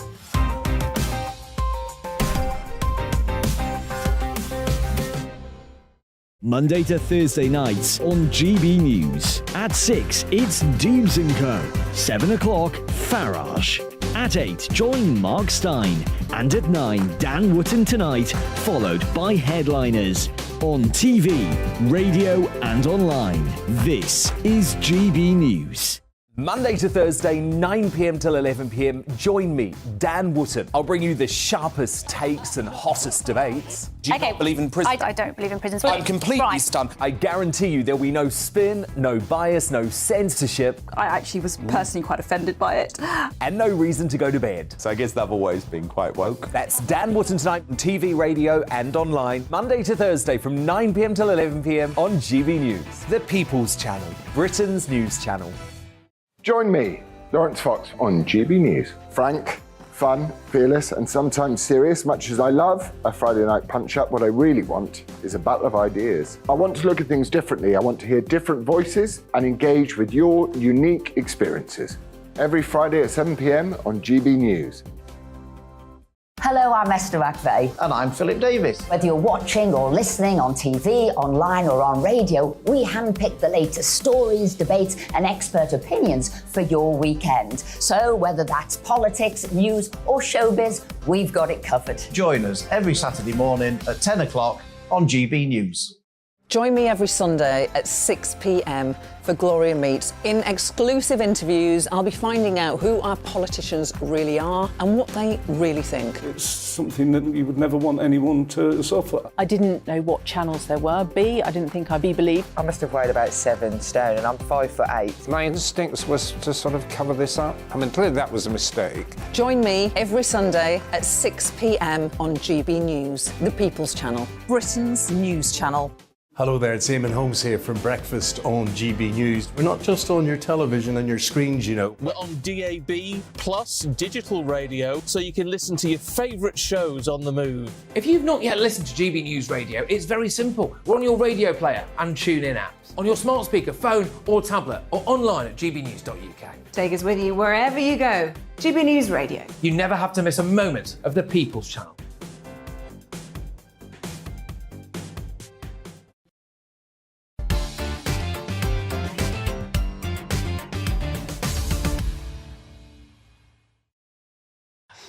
And welcome back. Right, okay. The breaks. We should show you what goes on in the break. It's hilarious. Right, sit down, you lot. Right, welcome back. 2022 has seen a massive increase in rental prices and demand has been high, with house hunters often having to compete to get the home of their dreams. But now, due to the recession, the market has been predicted to cool next year. Now, I'm delighted because I'm one of those people that sticks my head in the sand with this one. It's like, I know where the mortgage paperwork is, but I don't want to look at it. So I'm joined in the studio by housing expert Richard Blanco. Now, Richard, what's happening? Do I need to be brave enough to look at my mortgage details? I mean, what is happening to the housing market in 2023? Well, I would never recommend burying your head in the sand. I know it's not a great idea. It isn't, no. But we are seeing the signs that the market's likely to cool next year. So we've seen a 10% fall in mortgage approvals. Also, Halifax says that prices went down by 2.3% from October to November, and they also went down in the previous month. So that's a bit of a trend. And what the commentators are predicting are falls of anything from 5 to 12% next year in terms of house prices. Is this nationwide or in cities or? That's a good question because, of course, there's no one housing market. No. There are lots of micro markets all around the country. That's a kind of average across the country. I would put my money on sort of 6 to 8%. I think that's quite likely. You know, house prices have been going up since 2008-9 in some cases. So we're kind of 14, 15, 16 years on in the cycle. So many commentators are saying it's about time that the cycle did turn. The thing is, I mean, as you point out, Richard, it has been, a lot of us have got used to relying on our house as our pension fund. We've always got the house, we can always sell it and leave it to the kids if times get really hard. But we can't rely on that anymore. And a lot of the viewers and listeners this morning will be of the age where they're viewing their house as their savings. And that is probably not good news for them this morning, is it then? Well, you know, if you're buying a house to live in it long term, if you're going to be there for 5 years plus, then this isn't something to worry about. Yes, prices fall a bit and then they go up again. So, you know, in terms of long-term investment, then, you know, houses are still a pretty safe way to invest. It's just if you've suddenly got to move, perhaps because of a divorce, right, of course. You know, or somebody, a family member has passed away or something like that. If you're forced to move and buy at a difficult time in the market, then that's when the problem occurs. And the other problem is that a lot of first-time buyers will be thinking, well, I'm not going to buy just now because if prices are going to slip down, I'll wait until they fall a bit and then I'll buy. They're then likely to want to rent. And of course, there's then going to be a shortage of supply in the rental market. What we're also seeing is landlords selling up because of the way the government's taxing them. I was going to say, a lot of people, when you talk about landlords, it's like fat cat landlords, but a lot of people are not. They are just, you know, people like my mum who, you know, when she lost my dad, you know, she was renting out her house. She's not a fat cat landlord. She was using that to live on, basically, that money. So a lot of people are caught in that trap now. They're just ordinary little landlords who aren't ripping people off, but their mortgage has gone up, so got to increase their prices. And what effect is that having on the market? Absolutely. A lot of landlords just have one or two properties and, you know, landlords are running businesses, really, and just need to make a reasonable profit, and many are very committed to providing very good homes. The problem is that their mortgages are going up substantially. The Bank of England thinks that 4 million mortgage holders will see hikes next year of about a third in their mortgage. And then landlords are having to pass on those extra costs to tenants. Now, you know, I know quite a few landlords who've perhaps got tenants who are about to have a baby and so on. You know, they really don't want to hike rents up. So in many cases, they are struggling, and we are seeing some huge hikes. Unfortunately, because of the mini budget, mortgages went up to over 6%. And whilst lenders are quick to put rates up, they tend to take quite a while to bring them back down again. So we are seeing mortgages at quite high rates. What advice would you give to any of the younger viewers and listeners this morning about whether to rent or to try and buy now if they can get a mortgage indeed? Well, if you've got a rental property and you can afford the rent, I would say stay put, because actually rents in properties with existing tenants are only going up by the usual sort of 2 to 3%. It's where you actually move and try to rent to another property that you'll see rents go up quite a lot. If you're thinking of buying, it's probably best to hang on really for maybe a year or so until mortgage rates have come down again. We're hoping that they will peak in the middle of next year, and hopefully you might get your property a little bit cheaper than what you might pay. I was going to say, is there light at the end of this tunnel? Can we actually think maybe that, you know, this is just a blip rather than a long-term thing? I think there is light at the end of the tunnel, Dawn. Most commentators think, as I say, interest rates will peak in the middle of next year. And a lot of commentators think that although we'll see a fall of 6, 7, 8% next year, we're likely to see prices recovering in 2024, 2025. Right, OK. Oh, right. So okay, Richard, I would always say that get on the property ladder as soon as you can, because you can't always go by market predictions. This happens every year. Oh, they're going to go up, oh, they're going to go down. And if that was my son being a first-time buyer, I'd say get on the market as soon as you can. Well, the problem is getting a mortgage. Yes. Why is it so difficult? Well, that's because of affordability checks that lenders have to employ when they're giving mortgages. And, you know, we'd all say that that's important. They shouldn't overlend to people. It's always very difficult to time the market. And you're right in some sense to say just buy when you're ready, when you can afford it, when you find the right property.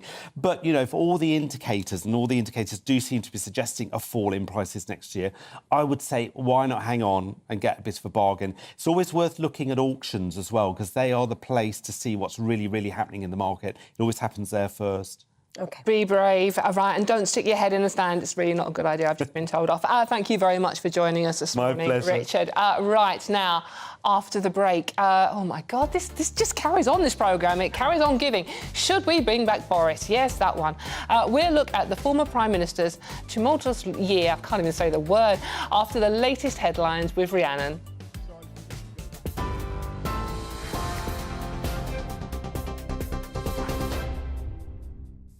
Thank you, Dawn. Good morning. It's 11:30. Your top stories from the GB newsroom.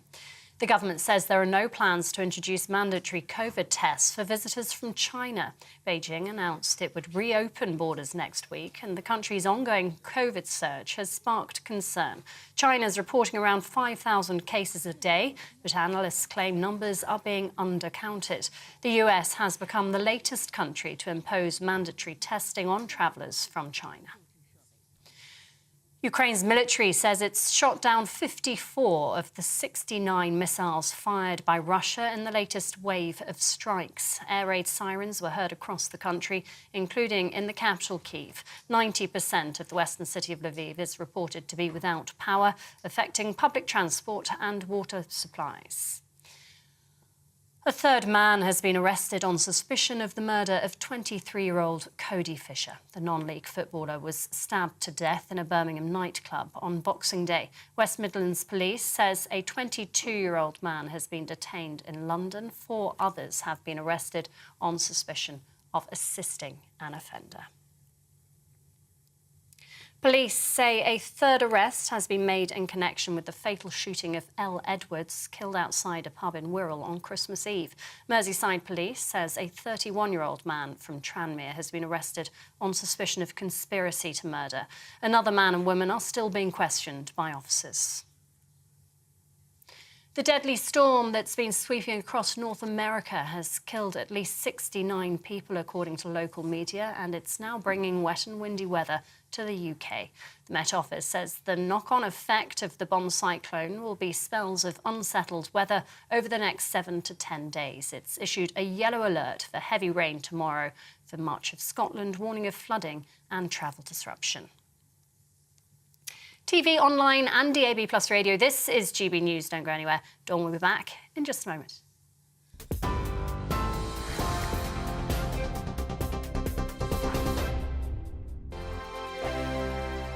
Monday to Thursday, 9 p.m. till 11 p.m. Join me, Dan Wootton. I'll bring you the sharpest takes and hottest debates. Do you not believe in prison? I don't believe in prison. I'm completely stunned. I guarantee you there'll be no spin, no bias, no censorship. I actually was personally quite offended by it. And no reason to go to bed. So I guess they've always been quite woke. That's Dan Wootton tonight on TV, radio and online. Monday to Thursday from 9 p.m. till 11 p.m. on GB News. The People's Channel, Britain's news channel. Every morning from 6 o'clock, we'll wake you up with GB News Breakfast with all the stories you didn't know from the night before. So whether it's serious news, entertainment or your own views from all over our great nation, we're here to kick off your day with a smile. And the national media should be reflecting and reporting what's happening here. You will notice the northwestern accents. Whether you're with us on TV, radio or online, every morning it's breakfast from 6 a.m. Hope you can join us.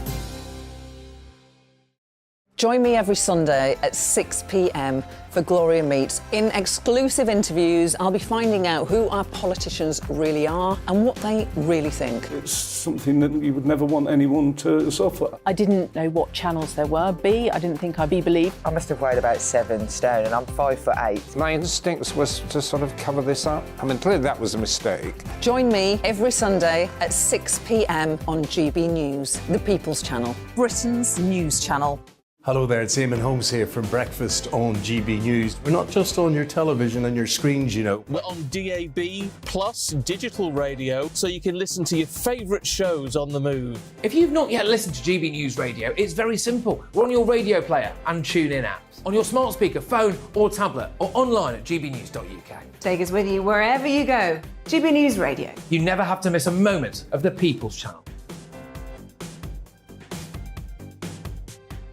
My name's Tom Harwood and join me 9:30 a.m. every weekday for The Briefing, your one-stop shop for everything you need to know about what's going on in politics today. I wonder if this is a deal that might need to be like the biscuits in this factory, twice baked. Is there not an opportunity here to win out against the extremes? Tom Harwood, GB News. What are you going to do about it?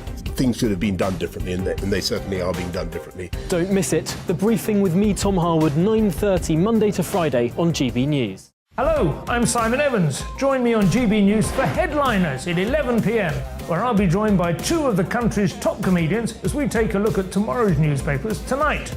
If it's a big story, we'll be covering it, I guarantee, but we'll also have some fun along the way. That's GB News Headliners at 11 p.m. We won't put you to sleep, unlike some of the other paper review shows out there. So join us, 11 p.m, 7 nights a week.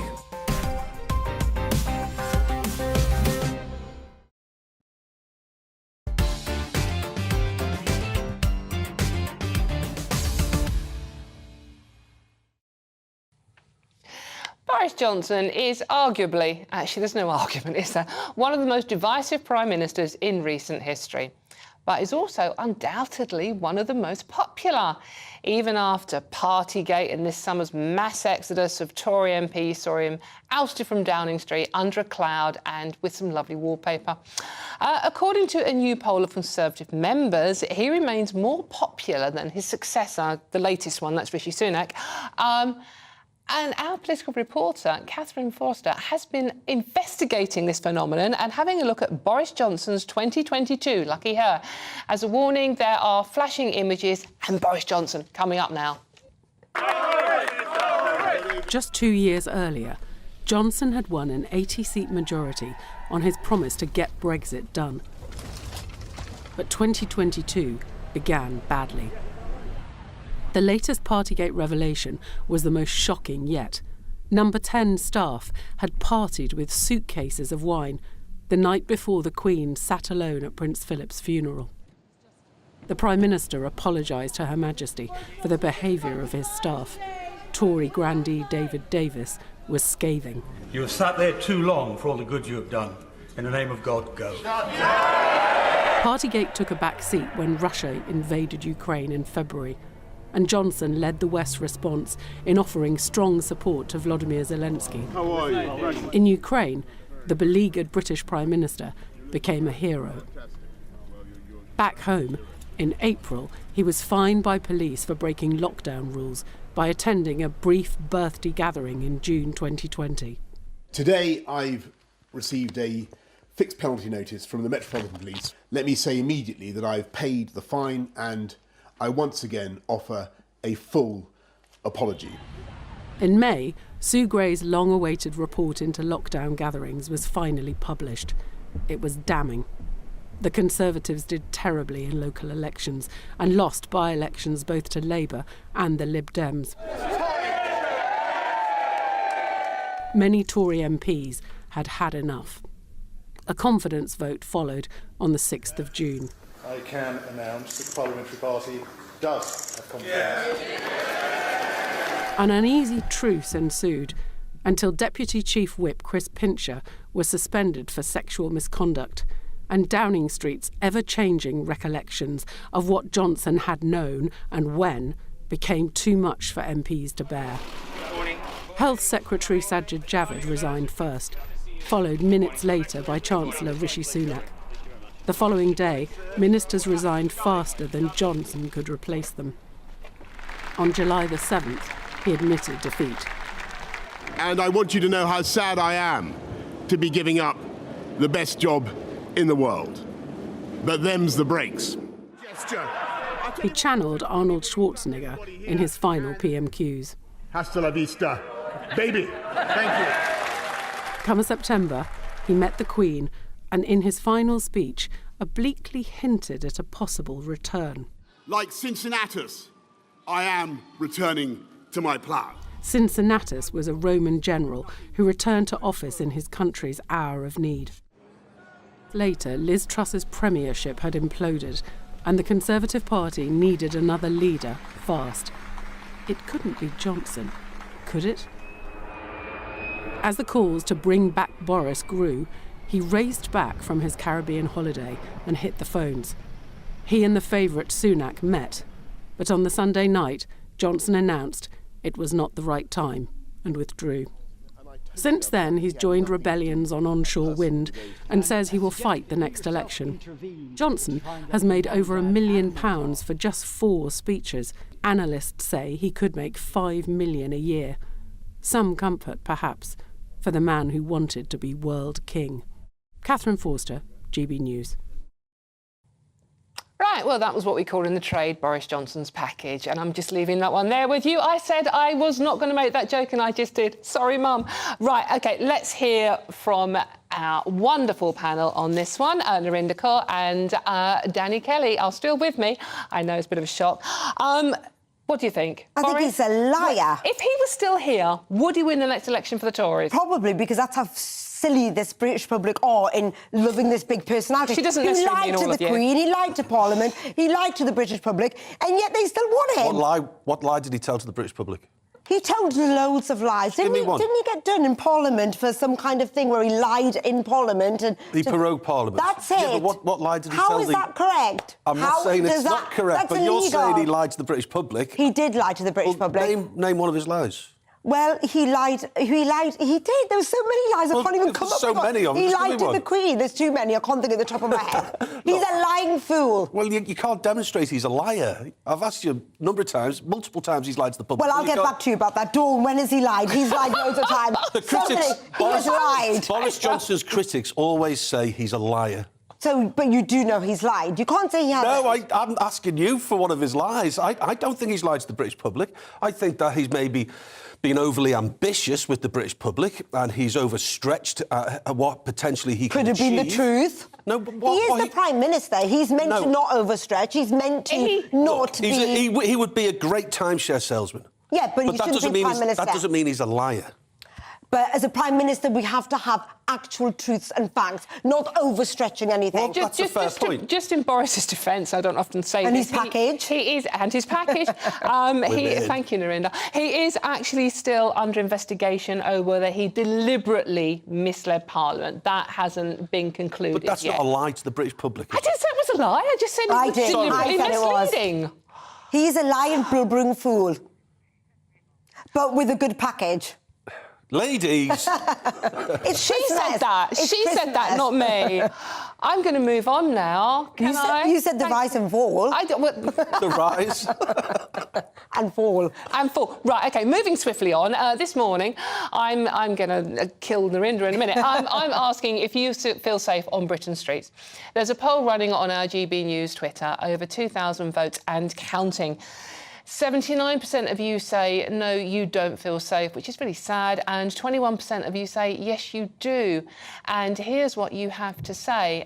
Right, Sean, you say increasing police numbers back to pre-austerity numbers is insufficient.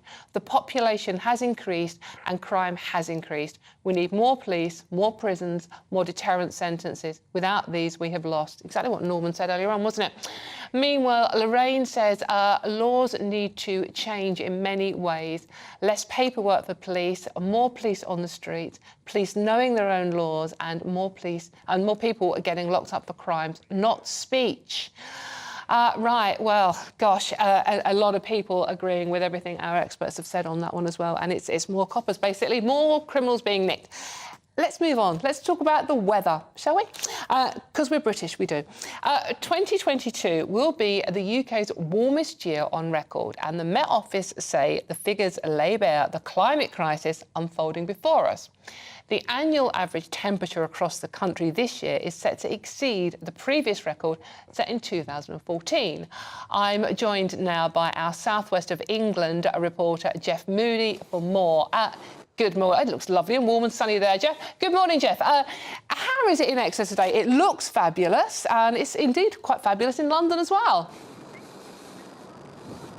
Well, I mean, you're right on two counts. It's lovely and it's sunny, but it ain't warm. I'll tell you that for nothing. You don't need to be a weather forecaster to say that today is not warm where I am at the moment. I'm outside the Met Office here in Exeter, where right now they're dotting the I's and crossing the T's on their report, which should be out on the 1st of January. That report is going to tell us that this year just gone has been the warmest on record. How long is the warmest on record, you might ask? Well, they've been recording these things since the 1800s, the early 1800s, but in fact in England they've been recording these things since the 1600s. So they're saying that this year is the warmest on record in 400 years. I mean, it was certainly very warm in July. We saw temperatures getting up to 40 degrees in places. We reported on that quite a lot here on GB News, didn't we? From reservoirs and talking about hosepipe bans and droughts. But they're saying that every single month apart from December this year has been above average when it comes to temperatures. So I seem to remember the long hot summer seemed to last about a week in my world, and then it rained a lot, and I still had a hosepipe ban. I live in London, and it's Thames, and they have a lot of issues with leaks as well. Now, how much of this is to do with the global warming, we're all going to burn in hellfire possibly next week, and how much is it just like weather? Well, I don't think I can really answer that question very, very easily. It depends who you talk to, really. I mean, the Met Office is saying that the top 10 warmest years on record in the past 400 years have happened in the last 20 years. So that's a fact you can take whichever way you want it. The National Trust has got involved. They're saying this is definitely global warming. They're saying it's here to stay. We need to get used to much drier, hotter summers and also wetter and windier winters too, but it really depends on who you talk to. Right, OK, well, you didn't actually answer the question, did you? I know, so it's like, it is very warm here now. So have we got another beast from the east coming in? Come on, answer this one. In time for New Year, we got sort of like a white New Year coming up? Well, funnily enough, they are predicting that we have a beast from the east just round the corner. We're going to see temperatures plummet again in the coming weeks at the beginning of January, right through to the middle of January. So, yep, we're going to see a cold spell again.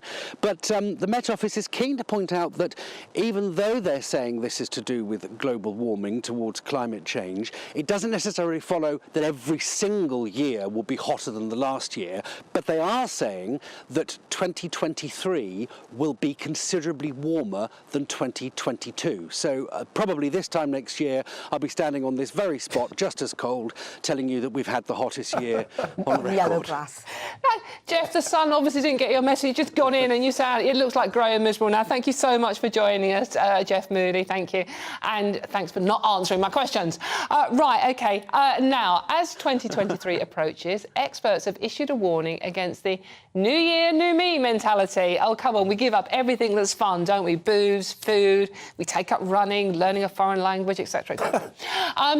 Claiming, but now, fad diets, right? You can't move for them at the moment. It's like, do this, don't eat that, da, da, da, da. But fad diets may make you heavier in the long run. Good news, see. The British Dietetic Association has hit out at quick fix weight loss solutions which can trigger periods of yo-yo dieting, muscle loss and nutrition deficiencies. Right, so next up we have the lovely Monica Price joining us. There you are, Monica. I'm looking very gorgeous, fit and healthy. Thank you so much for joining us. I'm sure you've just been for a 10-mile jog and haven't been sitting on the settee with your tin Quality Street. Yes, there is a theme here.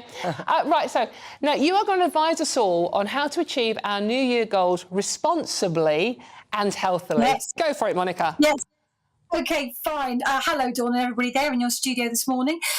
Yes, well, New Year is traditionally a time when we think about our health, we think about we want to take up new hobbies, and these fad diets always come around at this time of year.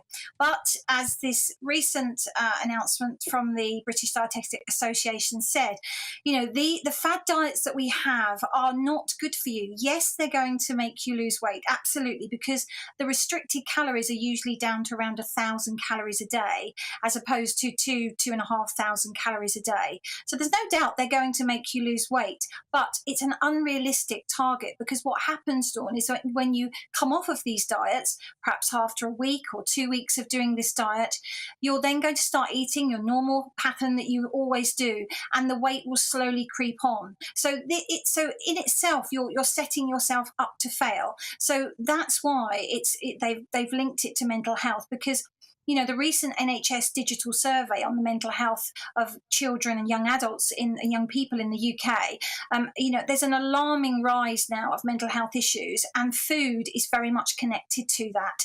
So, you know, what you should do is just look at yourself, look at what you're eating, and say to yourself, I'm going to moderate. You know, I'm going to look at what I'm eating, and unless there's a medical reason for you to not eat a certain food, there is no reason why you can't have everything. It's just the portion sizes and moderating it enough so that you're not, you know, stuffing yourself silly with thousands of calories every day. So it is the everything in moderation. And Monica, the other thing people vow to give up as soon as January arrives, well, possibly the 2nd, is alcohol. Now, I mean, it's like, you know, we all know there are hidden calories in alcohol. So what's the situation with giving up the booze as well in January? Yeah, it's dry January, as you say, Dawn, very traditionally for people to even try to give it up or even reduce. What I'd say to you is, you know, red wine has actually been proven to be quite beneficial for you. And in lots of these diets, you know, red wine is there. And you'll be pleased to know that things like champagne, for example, only have 100 calories per glass. It's actually very low in calories. Yay. So it's a win-win. But again, it's about how much you're having. So the best thing I can suggest to anyone that's watching and is thinking about about changing their diet is to keep a food diary. The first thing I suggest to anybody that comes to me is write down everything you're eating and everything you're drinking within a week. Make sure it's over a week, including a weekend in case, you know, you're working in the week. And then that will then tell you, and you'll be surprised sometimes how much alcohol you are consuming or how much different fatty foods you're consuming. And then you can say to yourself, do you know what? I'm going to make that change. And finally, Monica, a very quick word about exercise regimes as well as giving up booze and not eating anything nice. We also then try and run marathons by the end of January. What advice would you give to people about exercise regimes? So I'd say to them, you know, again, it's too excessive. If you're not used to exercising, there is no point in saying to yourself, I'm going to run a marathon. That's an unrealistic goal, unless you're really, really, really determined to do something about it. However, you know, exercise should be in forms of everything. It's not just about going to the gym. Walking is a really good exercise, very good for your heart. You know, dancing is another good exercise. You know, so if you like salsa, take up salsa dancing, take up ballroom dancing. I always say to anybody that's looking to exercise, there is absolutely no point in taking up an exercise that you don't enjoy. So if you don't enjoy going to the gym, then there's no point in you wasting your time and money signing up for, you know, a year's gym, you know, prescription and then actually doing nothing about it. So find something that you really love to do, and then that will make you more inclined to stick to it. Brilliant. Thank you so much for joining us, Monica, this morning. Great advice there. And now we are all off to the champagne bar, but we are going to walk there at least. Now, you were chuckling away, Danny, there, running a marathon by the end of January. The pennies dropped. Now I know why I've asked this fat guy to drive 95 miles down to London. You should have walked. You could have walked, cycled. To talk about diets. Do you know, it's really peculiar. 10 years ago, I was 4 stone lighter in a boxing ring for a charity white-collar boxing match. And since then, do you know what it is? Because I met my wife, and of course... Not in a boxing ring. when you meet someone and you sort of stay in more and you go back to... I think that's an excuse. Oh, no, it is an excuse. I agree. I've been married for a long time, and you know, we've got ourselves out of that. And I think it's common sense, Dawn. When people... I always see at the gym the first week in January, so many people there. I never see them the second week in January. It's common sense. Eat less, move more. No one's saying... We know the common sense, we know it, but... So why don't you do it? It's not always that easy. It's not that easy. I have to make myself... But you're a bundle of energy. You can burn off calories by talking. Who needs to go to the gym with a mouth like that? You know what? I get up, I do the Hoover, I get up and I make sure I'm moving all the time. Yeah, well... And I just eat a little bit less. You don't have to eat until you're stuffed. Just take off that pang of hunger, that's it. But have a little bit of hunger. But it is quite difficult, Narinda. If you are, you know, if you do have a lot of weight to lose, it does affect your mental health. Yeah. And you can look at it and think, I just can't do it, I'm going to foul. So I think it's weak reasons. I go for a run all the time because it helps my mental health. I go for a run, I come back and I feel good. And then I can have my champagne. And it's a pity that champagne's got the least calories because it's also the most dollars. Yeah. Well, Prosecco... What? It's the most expensive. Prosecco surely has the same amount of calories. Oh, I can't drink Prosecco, I'm sorry. Yes, but just finally, do you have a New Year's resolution, both of you, quickly, OK, I'm going to try and cut down on the booze. If you want to drink a brilliant zero alcohol-free, it's Guinness Zero. You can't tell the difference. Great advertising. Guinness Zero. Free crate on the way. Mine is to stop shouting and screaming because that's what they tell me on Twitter. I was hoping you were going to say that. and that, folks, is why New Year's resolutions are a complete waste of time, by the way, because it's not going to happen, is it, with Narinda? Right, we've come to the end of our show. Oh, my God. It's gone so fast. So thank you all much for joining me. I've really enjoyed being here in for Bev today. It's been a huge fun. So I'd like to say thank you to Narinda. Thank you. It's been a bit quiet this morning. I think she should be more outspoken, don't you? And thank you very much. so much, Danny, for coming in as well. A great combination. I really, really enjoyed it. And right, OK, well, coming up next is GB News Live with Mark Longhurst. But first, we have the weather. Hello there, I'm Claire Nazir with your weather update. It's showers today as rain clears towards the north, but it will be windy with gales along the coast. Now, temperatures typically will feel a bit fresh, cold in the north. So you can see a squeeze on the isobars. This system here is a band of showers which move across the country as we head through this afternoon. And then, as you can see, through the next few hours, some brighter skies happening across much of England and Wales. The showers are gathering across Scotland, northern England, a few coming in across Northern Ireland, and further showers which will be frequent across the south of England and Wales as well as the West Country. A blustery day wherever you are as temperatures rise to around 6 to 10 degrees Celsius, feeling fresh in that wind. Now through this evening, a lot of the showers will tend to ease. The risk of ice towards the north